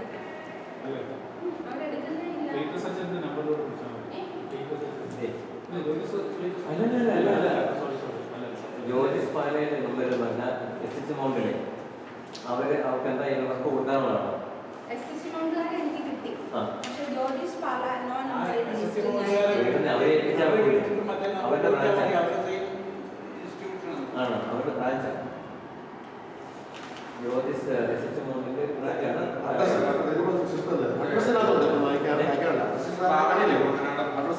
പിന്നെ ബോധിനിലയം അയച്ചാൽ മതിയോ? അവര് പറഞ്ഞു അവർക്ക് നമ്മുടെ സംഘടനയുടെ ആവശ്യമില്ല. ബോധിനിലയം അവിടുത്തെ പേരൻസ്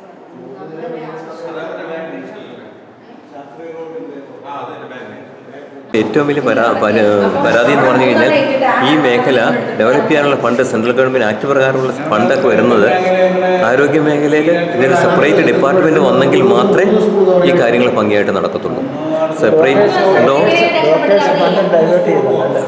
ആരോഗ്യ മേഖലയിലുള്ള ഹയർ അതോറിറ്റീസ് ഈ ഭിന്നശേഷി മേഖലയ്ക്കുള്ള ഫണ്ട് ക്ലിനിക് എക്സ്പേർട്സ് ആയിട്ടുള്ള ആൾക്കാരെ ഉൾപ്പെടുത്തിക്കൊണ്ട് സെപ്പറേറ്റ് ഡിപ്പാർട്ട്മെൻറ്റും ഫണ്ടിങ്ങും വേണം. അതാണ് ഏറ്റവും പ്രധാനമായിട്ട് വേണ്ടത്. ഈ കുട്ടികളുടെ അവസ്ഥ ഡയഗ്നോസ് ചെയ്യുന്നതും ഇവരുടെ ഐക്യു കണ്ടുപിടിക്കുന്നതും എല്ലാം ആരാണ്? ഈ ക്ലിനിക്കൽ സൈക്കോളജിസ്റ്റ്. അവർക്കൊരു സ്റ്റേറ്റ് ഓഫീസർ വേണം. അവരെ കൺട്രോൾ ചെയ്യുന്നതിന് സംവിധാനങ്ങൾ വേണം. എങ്കിൽ മാത്രമേ ഈ മേഖലയ്ക്ക് വരുന്ന ഫണ്ടൊക്കെ കറക്റ്റായിട്ട് പോകുന്നുണ്ടോ എന്നുള്ളതും അറിയാൻ പറ്റുള്ളൂ. ഇപ്പോൾ സംഭവിക്കുന്ന ഹയർ ലെവൽ എന്തൊക്കെയോ നടക്കുന്നു. ഈ അംഗീകരിക്കേണ്ടവരെ അംഗീകരിക്കാതെ പോകുന്നതുകൊണ്ടാണ് ഈ നമ്മുടെ മേഖല ഡെവലപ്പ് ചെയ്യാതെ കിടക്കുന്നത്.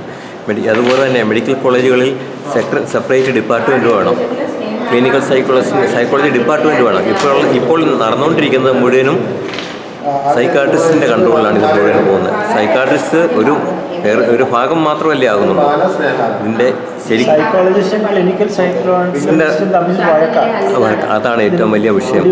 പിടിവലിയാണ്. അവർ തമ്മിലൊരു സഹകരണം ഉണ്ടായാൽ മാത്രമേ ഈ മേഖല നന്നാവുകയുള്ളൂ. കാരണം എന്ന് പറഞ്ഞു കഴിഞ്ഞാൽ അവർക്ക് ഈ ഫണ്ട് ട്രീറ്റ്മെൻറ്റാണ് അവരുടെ ലക്ഷ്യം. ട്രീറ്റ്മെൻറ്റ് മാത്രമല്ലല്ലോ നമുക്ക് വേണ്ടത്.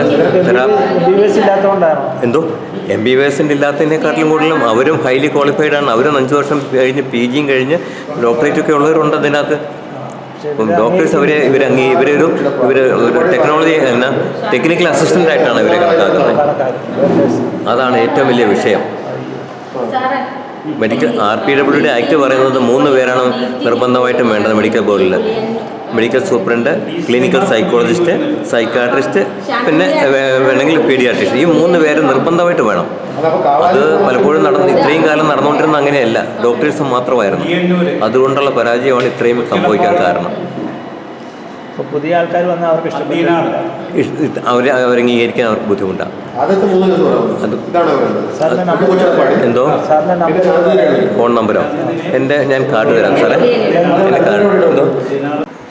ഈ സാൻ ജോസഫ് വിദ്യാലയ എന്ന ഈ സ്കൂളിൽ എത്ര സ്റ്റുഡൻസ് ഉണ്ട്? 238 സ്റ്റുഡൻസ് അവിടെ പഠിക്കുന്നുണ്ട്. എല്ലാവരും പോയി വരുന്നവരാണോ? അതെ, ഡേ സ്കോളേഴ്സാണ് എല്ലാവരും. ഇത് ഏതൊക്കെ കാറ്റഗറിയിലുള്ള കുട്ടികളാണോ ഉള്ളത്? ഇവിടെ ഡിഫറൻ്റലി ഏബിൾഡ് എന്ന് പറയുമ്പോഴത്തേനും അതിനകത്ത് സെർബ്രൽ പാൾസി ഉള്ളവരുണ്ട്, ഓട്ടിസം ഉള്ള കുട്ടികളുണ്ട്, മെൻ്റലി റിട്ടാർഡ് അതായത് ഈ ID ഗ്രൂപ്പിൽ വരുന്നവരുണ്ട്, ലേണിംഗ് ഡിസബിലിറ്റി ഉള്ളവരുണ്ട്, മൾട്ടിപ്പിൾ ഡിസബിലിറ്റി ഉള്ള കാറ്റഗറി. സർക്കാരിൽ നിന്നുള്ള ആനുകൂല്യങ്ങളൊക്കെ കിട്ടുന്നുണ്ടോ? സർക്കാരിൽ നിന്ന് ഗവൺമെൻറ്, അതായത് സെൻട്രൽ ഗവൺമെൻറ്റിൽ നിന്ന് ഞങ്ങൾക്ക് തുച്ഛമായൊരു എമൗണ്ട് ഗ്രാൻഡായിട്ട് കിട്ടുന്നുണ്ട്. ഹോണറേറിയമായിട്ടാണ് അത് കിട്ടുന്നത്. തുച്ഛമായ പൈസയുള്ളത്. അത് കറക്റ്റായിട്ട് കിട്ടുന്നുണ്ടോ? ഇല്ല. ഇപ്പം 21-22 മുതൽ കിട്ടാൻ കിടക്കും. ടീച്ചേഴ്സിന് സാലറി കൊടുക്കാനുള്ള പോലും ടീച്ചേഴ്സിന് സാലറി അവർ 6-7 ടീച്ചേഴ്സിനുള്ളത് നമുക്ക് തരുന്നുള്ളൂ. ഇവിടെ normally 59 staff teaching and non teaching staff ഉണ്ടാവും. അതിനകത്ത് നിന്ന് അവർ തരുന്നത് നമുക്ക് 4-5 ടീച്ചിങ് സ്റ്റാഫിനും പിന്നെ 2 തെറാപ്പിസ്റ്റ് അങ്ങനെയുള്ളതിനൊക്കെ തരുന്നുള്ളൂ. തുച്ഛമായ പൈസ. ട്രെയിനിങ് കൊടുക്കാറുണ്ടോ? ഉണ്ട്. PTA മീറ്റിംഗ് ഞങ്ങൾ നടത്താറുണ്ട്. പിന്നെ ഏതെങ്കിലും ഡോക്ടേഴ്സോ അല്ലെങ്കിൽ വിദഗ്ധരായ ആൾക്കാർ വരുമ്പോൾ അവരുടെ ക്ലാസ് നമ്മൾ കൊടുക്കാറുണ്ട്. ബോധവൽക്കരണ ക്ലാസ്സായിട്ട്. ഈ മേഖലയ്ക്ക് സിസ്റ്ററിന് കൊടുക്കാനുള്ള ഒരു സന്ദേശം എന്താണ്? ഇങ്ങനെയുള്ള കുഞ്ഞുങ്ങൾ ഇപ്പം നിലവിൽ ഇങ്ങനെയുള്ള കുഞ്ഞുങ്ങൾ ഒത്തിരി ഉണ്ടാകുന്നുണ്ട്. അപ്പോൾ അങ്ങനെയുള്ള കുഞ്ഞുങ്ങളെ സംരക്ഷിക്കാനും അവരുടെ കാര്യങ്ങൾ നല്ല രീതിയിൽ നടത്താനുമുള്ള ആളുകൾ മുന്നോട്ട് വരണമെങ്കിൽ ഗവൺമെൻറ്റും കൂടി അതിനകത്തൊരു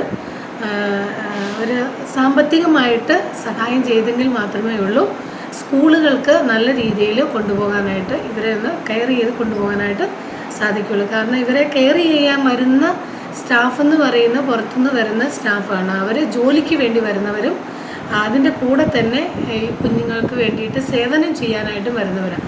എങ്കിലും അവരുടെ ഒരു കുടുംബം അതിൻ്റെ പിന്നിലുണ്ട്.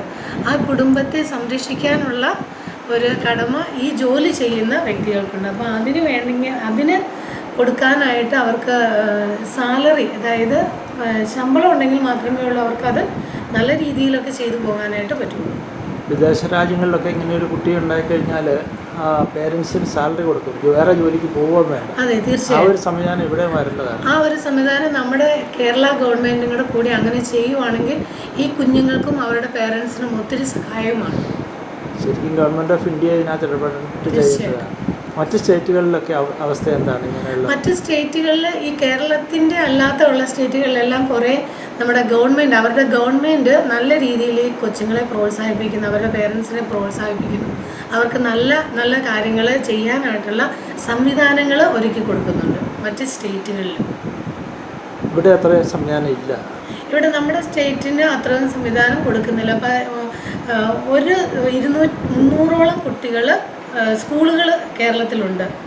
അതിൽ 300ഓളം സ്കൂളുകൾ. അതിനകത്ത് ഒരു സ്കൂൾ മാത്രമേ ഉള്ളൂ ഗവൺമെൻറ് നേരിട്ട് നടത്തുന്ന സ്കൂളുള്ളൂ. തിരുവനന്തപുരത്ത് പാങ്ങാപ്പാറയിലെ SIMC എന്ന് പറയുന്ന സ്കൂൾ മാത്രം. ബാക്കി എല്ലാ സ്കൂളുകളും മാനേജ്മെൻറ്റ് നടത്തുന്ന സ്കൂളുകളാണ്. മാനേജ്മെൻറ്റിനാണെങ്കിലും ഈ പൈസയ്ക്ക് ഒരു പരിധി നമുക്ക് ഉണ്ട്. കാരണം എവിടുന്നെങ്കിലുമൊക്കെ സേവനം കിട്ടിയാലേ ഉള്ളൂ അവർക്ക് സേവനം ചെയ്യാൻ പറ്റത്തുള്ളൂ. അപ്പം ഗവൺമെൻറ് അത് ഏറ്റെടുക്കുകയാണെങ്കിൽ, ഗവൺമെൻറ് കുറച്ച് ഇതായിട്ട് കൊടുക്കുകയാണെങ്കിൽ, ടീച്ചേഴ്സിനുള്ള സാലറി നല്ല രീതിയിൽ കൊടുക്കുകയാണെങ്കിൽ ഈ കുഞ്ഞുങ്ങളെ കുറച്ചുകൂടെ ഇങ്ങനെയുള്ള സ്കൂളുകളിൽ നമുക്ക് ആളുകളെ വെച്ച് ചെയ്യാൻ പറ്റും. ഗവൺമെൻറ് റീഹാബിലിറ്റേഷൻ സെൻറ്റർ ഉണ്ടോ അവർക്ക് വേണ്ടിയിട്ട്? ഗവൺമെൻറ് റീഹാബിലിറ്റേഷൻ സെൻറ്റർ ഉള്ളതായിട്ട് എൻ്റെ കോഴിക്കോട് ഒരെണ്ണമുണ്ട് HRDS. ഇങ്ങനെ ഒരു കുട്ടി ഉണ്ടായാൽ അവർക്ക് ഭയങ്കര ഇഷ്ടമാണ്. കാരണം അവരുടെ പേരൻസ് പിന്നെ ജോലിക്ക് പോകേണ്ട, ഫുൾ സർക്കാർ ഏറ്റെടുക്കുക. സർക്കാർ ഏറ്റെടുത്തിട്ട് അവർക്ക് ഗ്രാൻഡായിട്ട് അവരുടെ പേരൻസിനാണ് കൊടുക്കുന്നത്, കുട്ടികൾക്കല്ല. സാലറി കൊടുക്കുക. സാലറി ആയിട്ട് ഈ കുഞ്ഞിനെ നോക്കുന്നതിന് സാലറി ആയിട്ട് അവർക്ക് കൊടുക്കുക. അവർക്ക് അത് മതി. അവരുടെ ജീവിതകാലം മുഴുവനും ആ കുഞ്ഞിനെ നോക്കാം, അവർക്ക് സാലറിയും കിട്ടും. അതുകൊണ്ട് ഇപ്പം നിലവിൽ എല്ലാവരും തന്നെ അങ്ങോട്ട് മൈഗ്രേറ്റ് ചെയ്യുവാണ്. പലരും അങ്ങോട്ട് മൈഗ്രേറ്റ് ചെയ്യുന്നു. കുട്ടിയായിട്ട് അങ്ങനെ ചെന്നാലും അവർ നോക്കുമോ? തീർച്ചയായിട്ടും. അപ്പോൾ അവരുടെ അമ്മമാരൊക്കെ പോയി കഴിയുമ്പോഴത്തേനും പിന്നെ അവർ ഫാമിലി അങ്ങ് കൊണ്ടുപോകല്ലേ. അവിടെ ചെന്ന് കഴിഞ്ഞാൽ അവർ സ്കൂളിൽ ചേർക്കും. സ്കൂളിൽ ചേർത്ത് കഴിഞ്ഞാൽ പിന്നെ ഇവരുടെ അവിടെ ആയില്ലോ, കുട്ടി അവിടെ ആയി. PR കിട്ടി. അപ്പോൾ അമ്മയ്ക്കോ അല്ലെങ്കിൽ അപ്പനോ ഉണ്ടെങ്കിൽ പിന്നെ കുട്ടി അവരുടെ കുട്ടിയാണല്ലോ. അപ്പോൾ ആ കുട്ടിയെ അവിടെ ചേർത്ത് കഴിഞ്ഞാൽ പിന്നെ അവരുടെ കാര്യങ്ങളെല്ലാം സർക്കാർ. ഏതൊക്കെ കൺട്രീസ് അങ്ങനെ ചെയ്യുന്നു? യൂറോപ്യൻ കൺട്രീസ് എല്ലാം ചെയ്യുന്നത്. UK മിക്കവാറും UK, അയർലൻഡൊക്കെയാണ്. ഇവിടുന്ന് അമ്മമാർ, നേഴ്സുമാരുള്ള അമ്മമാരുണ്ടല്ലോ. അപ്പോൾ അവർ പോയതിന് ശേഷം കുഞ്ഞുങ്ങളെയും അവരുടെ അച്ഛനെയും അമ്മയും അവരുടെ ഫാദേഴ്സിനൊക്കെ കൊണ്ടുപോയി. എത്ര വയസ്സുള്ള കുട്ടിയാണെങ്കിലും അവർ നോക്കും. തീർച്ചയായിട്ടും നോക്കും. അത് വലിയൊരു കാര്യമല്ലേ. അത് ഒത്തിരി മാതാപിതാക്കൾക്ക് ഒത്തിരി ആശ്വാസമാണത്. ഇവിടെ അങ്ങനെ വരേണ്ടതാണ്, ശരിക്കും ഗവൺമെൻറ് ഓഫ് ഇന്ത്യ ചെയ്യേണ്ടത്. വരുവാണെങ്കിൽ ഏറ്റവും നല്ല കാര്യമാണ്. കാരണം നമ്മുടെ മാതാപിതാക്കൾ ഒത്തിരി ബുദ്ധിമുട്ടുന്ന മാതാപിതാക്കളുണ്ട് ഒത്തിരി. കാരണം പണിക്കൊന്നും പോകാൻ പറ്റുന്നില്ല. ഈ ഉള്ളതിൻ്റെ പേരിൽ ഇവർക്കൊരു പണിക്കും പോകാൻ പറ്റില്ല. അവരുടെ അന്നന്നത്തെ അപ്പം അവർക്ക് കഴിക്കാനുള്ള അതല്ല. ഈ കുഞ്ഞുങ്ങൾക്ക് ഫിറ്റ്സ് ഉണ്ടാകുന്ന കുഞ്ഞുങ്ങളുണ്ട്, മരുന്ന് മേടിക്കണം. ഇവർക്ക് എന്തെങ്കിലും ഇവർ അങ്ങോട്ടും ഇങ്ങോട്ടും നടന്ന് എന്തെങ്കിലും കുസൃതി കാണിച്ച് പെട്ടെന്ന് എന്തെങ്കിലും വന്നു കഴിഞ്ഞാൽ ഇവർക്ക് അങ്ങനെ മരുന്നുകൾ മേടിക്കാനുള്ള. അപ്പോൾ അവർ ഏതെങ്കിലും കൂലിപ്പണിക്ക് പോകുന്നവരായിരിക്കാം. എല്ലാവരും എഡ്യൂക്കേറ്റഡ് അല്ലല്ലോ. എഡ്യൂക്കേറ്റഡ് അല്ലാത്തത് കൊണ്ട് അവർക്ക് ഗവൺമെൻറ് ജോലികൾ കിട്ടുക. എഡ്യൂക്കേറ്റഡ് ആയവർക്ക് പോലും കിട്ടുന്നില്ല. അപ്പോൾ എഡ്യൂക്കേറ്റഡ് അല്ലാത്തവരുടെ കാര്യം ഒന്ന് ആലോചിച്ച് നോക്കി. അപ്പോൾ അവർ ഈ കുഞ്ഞുങ്ങളെ സ്കൂളിൽ വിട്ടതിന് ശേഷം അവർ പല വീടുകളിലും പോയി പണി ചെയ്താണ് ഈ കുഞ്ഞുങ്ങളെ വളർത്തുന്നത്. അപ്പോൾ ഈ കുഞ്ഞുങ്ങൾ തിരിച്ച് വീട്ടിലെത്തുമ്പോഴത്തേനും അവർക്ക് വേറൊരു 4 മണി 10 അല്ല 8 മണി തൊട്ട് 5 മണി വരെയുള്ള ജോലിക്ക് പോകാൻ പറ്റുന്നില്ല. കാരണം ഈ കുഞ്ഞുങ്ങളെ സ്കൂളിലേക്ക് ഒരുക്കി വിടണം, അതിന് ഇവരുടെ സഹായം വേണം. ഇവർ തന്നെ ഒന്നും ചെയ്യില്ലല്ലോ. അപ്പോൾ ചെയ്യുന്നില്ലാത്ത വണ്ടിയിൽ കയറ്റി വിടണം ഈ കുഞ്ഞുങ്ങളെ. തിരിച്ച് ഈ കുഞ്ഞുങ്ങൾ വരുമ്പോഴത്തേനും അവരെ അവിടെ പിക്ക് ചെയ്യാനായിട്ട് ആൾ വേണം. അപ്പം അവർക്ക് അതിനിടയ്ക്കുള്ള കുറച്ച് സമയം അവർക്ക് ജോലി ചെയ്യാൻ എന്തെങ്കിലും ഈ ഏണിങ്ങിനായിട്ട് കിട്ടുന്നുള്ളൂ. അപ്പോൾ ഈ ഏണിങ്ങിന് വേണ്ടി അന്നേരം പല വീടുകളിൽ അവർ പാത്രം കഴുകാനോ തുണി കഴുകാനോ അവരുടെ വീടടിച്ച് വരണം. അപ്പോൾ അവർക്ക് 1 മണിക്കൂർ അല്ലെങ്കിൽ 2 മണിക്കൂർ ജോലി ചെയ്താൽ മതി. അന്നേരം കുറച്ച് പൈസ കിട്ടി അവരത് അന്നേരം അവരുടെ 2 സൈഡും അവർക്ക് കുറേശ്ശെ ആണെങ്കിലും നടക്കും. കുഞ്ഞുങ്ങളെ അവർക്ക് സംരക്ഷിക്കാൻ പറ്റും. ആ കൂട്ടത്തിൽ അവർക്ക് കുറച്ച് പൈസയെങ്കിലും ഉണ്ടാക്കി ചെയ്യാൻ പറ്റും. ഇപ്പോൾ ഇതൊന്നും കിടപ്പ് രോഗികളായ കുഞ്ഞുങ്ങളുണ്ട്, അവരെ ഇട്ടേച്ച് ഇവർക്ക് പോകാൻ പറ്റില്ല. അതുകൊണ്ട് വീട്ടിലിപ്പോൾ അച്ഛൻ ജോലിക്ക് പോയാൽ ഒരാളുടെ ജോലി ഈ കുഞ്ഞിന് വേണ്ട കാര്യം ചെയ്യണം. വീട്ടിൽ മറ്റു കുഞ്ഞുങ്ങളുണ്ട്, അവർക്കുള്ളത് ചെയ്യണം. വീടിൻ്റെ കാര്യങ്ങൾ നോക്കണം. അവരുടെ മാതാപിതാക്കൾ ഗ്രാൻഡ് പേരൻസ് കാണും. ഈ ഒരാൾക്ക് ജോലിക്ക് പോകാൻ പറ്റുള്ളൂ, അതും കൂലിപ്പണിക്കായിരിക്കും ചിലപ്പം. അപ്പം ഈ കുഞ്ഞുങ്ങൾ വീട്ടിൽ കിടക്കുന്ന കുഞ്ഞുങ്ങളാണ്. അവർക്ക് സമയാസമയം ഭക്ഷണം കൊടുക്കണം, അവരുടെ ടോയ്ലറ്റിങ്ങിൻ്റെ ഇത് നോക്കണം, കുളിപ്പിക്കണം. അവരുടെ പരിചരണം എന്ന് പറയുന്നത് 24 മണിക്കൂർ അവരെ പരിചരിക്കേണ്ടതാണ്. അപ്പം അങ്ങനെ വരുമ്പോഴത്തേനും ഈ ഒരു മണിയുടെ ഒരു പ്രശ്നം അവിടെ വരുന്നുണ്ട്, പണത്തിൻ്റെ ഒരു പ്രശ്നം. അപ്പം അതെങ്ങനെ കൈകാര്യം ചെയ്യണം എന്നുള്ളത് ആർക്കും അറിയില്ല. അപ്പം അതിന് വേണ്ടിയിട്ട് ഈ ഗവൺമെൻറ് ഒരു ഇത് ചെയ്യുവാണ്. ഇപ്പം ഇവർക്ക് ഇത് കൊടുക്കുന്നുണ്ട്, പെൻഷൻ കൊടുക്കുന്നുണ്ട്. 1600 രൂപ ഒരു മാസം പെൻഷൻ കൊടുക്കുന്നത്. പക്ഷേ ആ പെൻഷൻ കൊടുക്കുന്നതിന് അവർ മാനദണ്ഡം വയ്ക്കുന്നുണ്ട്. ഒരു വർഷത്തിൽ 1 ലക്ഷം രൂപയാണ് മാനദണ്ഡം വയ്ക്കുന്നത്. ആ മാനദണ്ഡം എങ്കിലും മാറ്റുവാണെങ്കിൽ കുഞ്ഞുങ്ങൾക്ക് ഒരു 1600 രൂപയെങ്കിലും കിട്ടും. 1600 രൂപ കൊണ്ട് ഒന്നും ആകില്ല. മെഡിസിൻ കിട്ടിയാൽ റെഗുലറായിട്ട് ഫിറ്റ്സിന് മരുന്ന് കഴിക്കുന്ന കുട്ടികളാണെങ്കിൽ അതൊന്നും ആകില്ല. പക്ഷെ അതുപോലും പേരൻസിന് ഇവർ കൊടുക്കുന്നില്ലെന്നുള്ളതാണ്. നമ്മുടെ ഗവൺമെൻറ് കൊടുക്കുന്നില്ല. അപ്പം നമ്മുടെ ഗവൺമെൻറ്റിൻ്റെ ചിന്താഗതിയിൽ ഒരു മാറ്റം വരണം. ഗവൺമെൻറ്റിൻ്റെ ചിന്താഗതി മാറ്റം വന്നിട്ട് ഈ കുഞ്ഞുങ്ങളെ പരിചരിക്കുന്നവർക്ക് ഒരാൾക്കെങ്കിലും ഒരു സാലറി ആയിട്ട് അവർക്ക് അവരുടെ ചെലവിന്, അതായത് ആ കുഞ്ഞുങ്ങളുടെ ഒരു ഇതിന് വേണ്ടിയിട്ട് കൊടുക്കുകയാണെങ്കിൽ മാതാപിതാക്കൾക്ക് ഒത്തിരി സഹായമാണ്. ഈ കുഞ്ഞുങ്ങളുണ്ടായത് അവരുടെ തെറ്റുകൊണ്ടല്ലല്ലോ, അവരൊന്നും ചെയ്തിട്ടല്ലല്ലോ ഇങ്ങനെയുള്ള ഒരു വൈകല്യമുള്ള കുഞ്ഞിനെ ദൈവം അവർക്ക് കൊടുത്തത്. അവർക്ക് അതിനുള്ളത് എന്തെങ്കിലും അവർ ആ കുഞ്ഞുങ്ങളെ സംരക്ഷിക്കുക അല്ലെങ്കിൽ കുഞ്ഞുങ്ങളെ നോക്കും എന്നുള്ള ഒരിത് ദൈവത്തിന് അറിയാമായിരിക്കും. അതുകൊണ്ടായിരിക്കും ഈ കുഞ്ഞുങ്ങളെ അവർക്ക് കൊടുത്തത്. അപ്പോൾ അവർക്ക് ആ കുഞ്ഞുങ്ങളെ കൊടുത്തു എന്നുള്ളതിൻ്റെ പേരിൽ സമൂഹത്തിൽ നിന്ന് അവരെ മാറ്റി നിർത്താതെ സമൂഹത്തിനോട് ചേർത്ത് നിർത്താനായിട്ട് ഗവൺമെൻറ്റും കൂടെ കൂടി അവരും കൂടെ കൂടി അതിന് ഇനിഷ്യേറ്റീവ് എടുക്കുകയാണെങ്കിൽ ഇങ്ങനെയുള്ള വൈകല്യമുള്ള കുഞ്ഞുങ്ങളെ നമുക്ക് കുറച്ചുകൂടെ ഇതിനകത്ത് കൊണ്ടുവരാൻ പറ്റും. സെക്രട്ടറി നല്ല രീതിയിൽ പ്രവർത്തിക്കുന്നുണ്ടെന്ന് തോന്നുന്നു. കോട്ടയത്ത് നല്ല രീതിയിലാണ് പ്രവർത്തിക്കുന്നത്. കോട്ടയം ജില്ലയുടെ എനിക്ക് കൂടുതലായിട്ട് അറിയാവുള്ളൂ. അതിൻ്റെ ഓഫീസ് ഇവിടെ ആയതുകൊണ്ട് എനിക്ക് കൃത്യമായിട്ട് അറിയാൻ പറ്റും. കാരണം അവരിവിടെ വരുന്നു, അവരെ മീറ്റിംഗ് കൂടുന്നു, കാര്യങ്ങൾ ചർച്ച ചെയ്യുന്നു. ചിലപ്പോൾ ഞാൻ ആ ചർച്ചയിൽ പങ്കെടുക്കാറുണ്ട്. അപ്പോൾ അതുകൊണ്ട് നല്ല രീതിയിൽ പോകുന്നതാണ് ഇപ്പോൾ പെയ്ഡ് എന്ന സംഘടന. ഇവിടെ മാതാപിതാക്കളുടെ സംഘടനയാണല്ലോ. ഈ സംഘടന ഇപ്പം ചില സമരപരിപാടികളിലേക്ക് കടക്കുമെന്ന് പറയും. ഇതിനു മുമ്പ് ഒത്തിരി സമരപരിപാടികൾക്ക് നേതൃത്വം നൽകിയിട്ടുണ്ട്. കാരണം സ്കൂളുകളെ സംബന്ധിക്കുന്ന ഒരു പ്രശ്നങ്ങൾ വരുമ്പോൾ, പ്രോബ്ലംസ് വരുമ്പോൾ ഈ മാതാപിതാക്കളാണല്ലോ അതിനകത്ത് കൂടുതലായിട്ടും ഇൻവോൾവ് ചെയ്യുന്നത്. കാരണം ഈ കുഞ്ഞുങ്ങൾക്ക് സംബന്ധിച്ച് കുഞ്ഞുങ്ങൾക്കൊന്നും ചെയ്യാൻ പറ്റില്ല. അപ്പോൾ കുഞ്ഞുങ്ങൾക്ക് വേണ്ടി മാതാപിതാക്കളാണത് ഏറ്റെടുത്ത് ചെയ്യുന്നത്.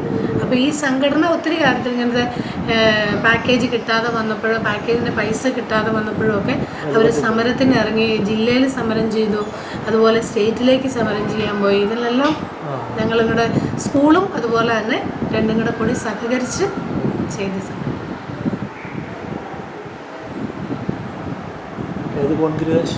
ഞാൻ കോട്ടയം രൂപതയിലെ സെൻറ്റ് ജോസഫ് കോൺഗ്രിഗേഷൻ. ഞങ്ങളുടെ കോൺഗ്രിഗേഷൻ കോട്ടയത്താണ്. ഇവിടെ ഞങ്ങളുടെ ഒരു ഹൗസ് ഉണ്ട്. അത് ഞാനിവിടെ താമസിക്കും. ഇവിടെ 13 സിസ്റ്റേഴ്സ് ഉണ്ട്. ഞങ്ങൾ സ്കൂളിൽ 7 പേര് വർക്ക് ചെയ്യുന്നുണ്ട്. ബാക്കി ഞങ്ങൾക്ക് അവിടെ ഒരു ലൈഫ് ലോങ് സെൻറ്റർ ഉണ്ട് ഞങ്ങളുടെ തന്നെ. വളരെ നല്ല മാതാപിതാക്കൾക്ക് ഇങ്ങനെയുള്ള കുട്ടികൾ ദൈവം കൊടുക്കുള്ളൂ എന്നിങ്ങനെ ഒരു സംസാരമുണ്ട്. അത് വല്ല വാസ്തവമുണ്ടോ? അതിപ്പോൾ നമ്മൾ പറയുമ്പോഴത്തേനും പറയും നോക്കാൻ കഴിവുള്ളവരെയാണ് ദൈവം അതിന് വേണ്ടിയിട്ട് തിരഞ്ഞെടുക്കുന്നത്. കാരണം ഇങ്ങനെയൊരു കുട്ടി ഉണ്ടായാൽ ആ കുട്ടിക്ക് വേണ്ട കാര്യങ്ങൾ ചെയ്തു കൊടുക്കാൻ അല്ലെങ്കിൽ അവരെ സംരക്ഷിക്കാൻ പറ്റുന്നവർക്കാണ് ദൈവം അങ്ങനെയുള്ള കുട്ടികളെ കൊടുക്കുന്നതെന്ന് നമ്മുടെ ഒരു വിശ്വാസമാണത്. മാത്രമല്ല ഇങ്ങനെയുള്ള കുട്ടികളുണ്ടായ വീടിന് വലിയ ഐശ്വര്യമാണെന്ന് അങ്ങനെ ഒരു വിശ്വാസം ഒത്തിരി പേരൻസ് അങ്ങനെ പറയുന്നുണ്ട്. ഒത്തിരി പേരൻസ് ഈ കുഞ്ഞുണ്ടായതിന് ശേഷമാണ് ഞങ്ങളുടെ വീട്ടിന് ഐശ്വര്യം ഉണ്ടായത് എന്ന് എന്നോട് പറഞ്ഞിട്ടുണ്ട്. ഇത് ഞങ്ങളുടെ വീടിൻ്റെ ഒരു ഐശ്വര്യമാണ് എന്ന് പറഞ്ഞ് ആ പേരൻസ് അതിനെ ദാനമായിട്ട് സ്വീകരിക്കുന്ന ഒത്തിരി പേരൻസ് ഉണ്ട്. തന്നെയുമല്ല അവരുടെ ജീവിതത്തിൽ അത് അവരുടെ കുടുംബത്തിൽ അത് കാണാനുമുണ്ട്. ഇപ്പോൾ ഇങ്ങനെയുള്ള കുട്ടികൾ കൂടുതലായിട്ടുണ്ടാകുന്നുണ്ടോ എന്ന് പറഞ്ഞു. എന്താ കാര്യം? ഓട്ടിസം കുട്ടികളാണ് ഇപ്പോൾ കൂടുതലായിട്ടുണ്ടാകുന്നത് കാണുന്നത്. ഇപ്പം അതിൻ്റെ കാരണം മെഡിക്കൽ ഫീൽഡിൽ അവരൊന്നും കണ്ടുപിടിച്ചതായിട്ട് പ്രത്യേകിച്ചൊന്നും കാരണങ്ങൾ കാണുന്നില്ല, പറയുന്നില്ല. പക്ഷെ അത് എന്തുകൊണ്ടാണ് മറ്റ് രീതികളിലുള്ള സെറിബ്രൽ പാൾസി ആണെങ്കിലും അതിൽ MR ആണെങ്കിലും ലേണിംഗ് ഡിസബിലിറ്റി ആണെങ്കിലും അതിനൊക്കെ എന്തെങ്കിലും ഒരു കാരണം നമുക്ക് അതിൻ്റെ പുറകിൽ കാണുന്നുണ്ട്. നമ്മൾ പഠിക്കുന്നത് വെച്ച് നോക്കുമ്പോൾ ഈ ഓട്ടിസം എന്ന് പറഞ്ഞ കുട്ടികൾക്ക് അതിൻ്റെ പുറകിൽ നമ്മൾ ജസ്റ്റ് ഒരു കാരണം സ്പെസിഫൈ ചെയ്ത് കാണുന്നില്ല. കാരണം 2 വയസ്സ് 3 വയസ്സ് കഴിഞ്ഞിട്ടാണ് ഇവർക്ക് നമുക്ക് ആ ഓട്ടിസത്തിൻ്റെ ഫീച്ചേഴ്സ് കാണുന്നത്. മറ്റു കുട്ടികളാണെങ്കിൽ ഇപ്പോൾ ഡൗൺ സിൻഡ്രോം കുട്ടികളാണെങ്കിൽ ബൈ ബർത്തിലെ നമുക്കറിയാൻ പറ്റും. മറ്റ് അല്ലാതെയുള്ള കുട്ടികളാണെങ്കിൽ തന്നെയും അവരുടെ എന്തെങ്കിലുമൊക്കെ പെരുമാറ്റ രീതിയിൽ അല്ലെങ്കിൽ അവരുടെ കഴുത്തുറയ്ക്കാതെ വരുന്നു, കോർഡിനേഷൻ ഇല്ലാതെ വരുന്നു, അതൊക്കെ നമുക്ക് 6 മാസത്തിനുള്ളിലൊക്കെ ചിലപ്പോൾ നമുക്ക് കണ്ടുപിടിക്കാൻ, നേരെ നോക്കാതെ വരുന്നു, അങ്ങനെയൊക്കെ നമുക്ക് കണ്ടുപിടിക്കാൻ എളുപ്പമുണ്ട്. പക്ഷേ ഓട്ടിസം കുട്ടികളെ ചിലപ്പോൾ 3 വയസ്സാകുമ്പോഴായിരിക്കും അവരുടെ ഫീച്ചേഴ്സ് നമ്മൾ കാണാൻ തുടങ്ങുന്നത്. അപ്പോൾ പക്ഷേ അതിനൊരു കാരണം എന്തുകൊണ്ട് ഇങ്ങനെ ഉണ്ടാകുന്നു എന്നുള്ളൊരു കാരണം ഇതുവരെ ആരും സ്പെസിഫൈ ചെയ്ത് പറഞ്ഞിട്ടില്ല. പല കാരണങ്ങൾ എല്ലാവരും പറയുന്നുണ്ട്. ഇപ്പോഴത്തെ ഫുഡിൻ്റെ പ്രത്യേകത, പിന്നെ ഇപ്പോഴത്തെ മെഡിസിൻസിൻ്റെ പ്രത്യേകത, അങ്ങനെയൊക്കെ പറയുന്നു. പക്ഷെ അതിലേതാണ് ഇത് ഉണ്ടാകാനുള്ള കാരണമെന്ന് ഇതുവരെയും കണ്ടുപിടിച്ചു.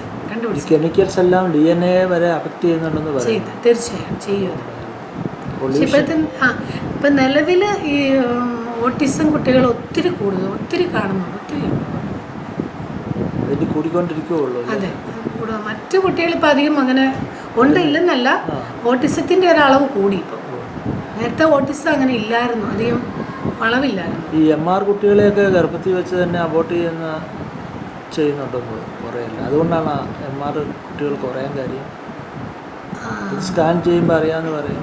സ്കാൻ ചെയ്യുമ്പം അറിയാം. പക്ഷെ അത് സാധാരണ ഡോക്ടേഴ്സ് അവരെ ഇൻഫോം ചെയ്യാറുണ്ട്. കുട്ടിക്ക് എന്തെങ്കിലും ഒരു ഇതുണ്ടെങ്കിൽ അവർ ഇൻഫോം ചെയ്യണം. കാരണം ഓട്ടിസം അറിയത്തില്ല. മറ്റെന്തെങ്കിലും വൈകല്യങ്ങളുണ്ടെങ്കിൽ അവർ അത് പറയുന്നുണ്ട്. അങ്ങനെ ഇപ്പം ചിലർ അതിനെ അബോർട്ട് ചെയ്യുന്നു, ചിലർ അബോർട്ട് ചെയ്യാതെ വരുന്നു.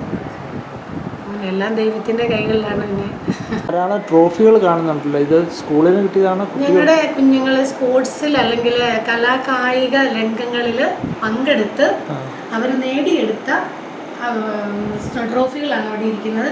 അതിൻ്റെ പിന്നിൽ ഞങ്ങളുടെ അധ്യാപകർ ഒത്തിരി അധ്വാനിച്ചിട്ടുണ്ട്. അധ്യാപകരുടെ അധ്വാനത്തിൻ്റെ ഫലമായിട്ട് ഈ കുഞ്ഞുങ്ങളിലൂടെ ലഭിച്ച ട്രോഫികളാണ്. നല്ല കഴിവുള്ള പിള്ളേരുണ്ടല്ലേ. ഒത്തിരി പല കഴിവുകളുള്ള കുട്ടികളാണ് ഇവർ. ഏതെങ്കിലും ഒരു തലത്തിൽ അല്ലെങ്കിൽ വേറൊരു തലത്തിൽ ഈ കുഞ്ഞുങ്ങൾക്ക് കഴിവുകളുണ്ടായിരിക്കും. ആ കഴിവ് കണ്ടുപിടിച്ച് അവരെ പ്രോത്സാഹിപ്പിച്ച് ആ രീതിയിൽ കൊണ്ടുപോവുകയാണെങ്കിൽ നമുക്ക് ഈ കുഞ്ഞുങ്ങളെ നല്ല രീതിയിൽ ആക്കിയെടുക്കാൻ പറ്റും.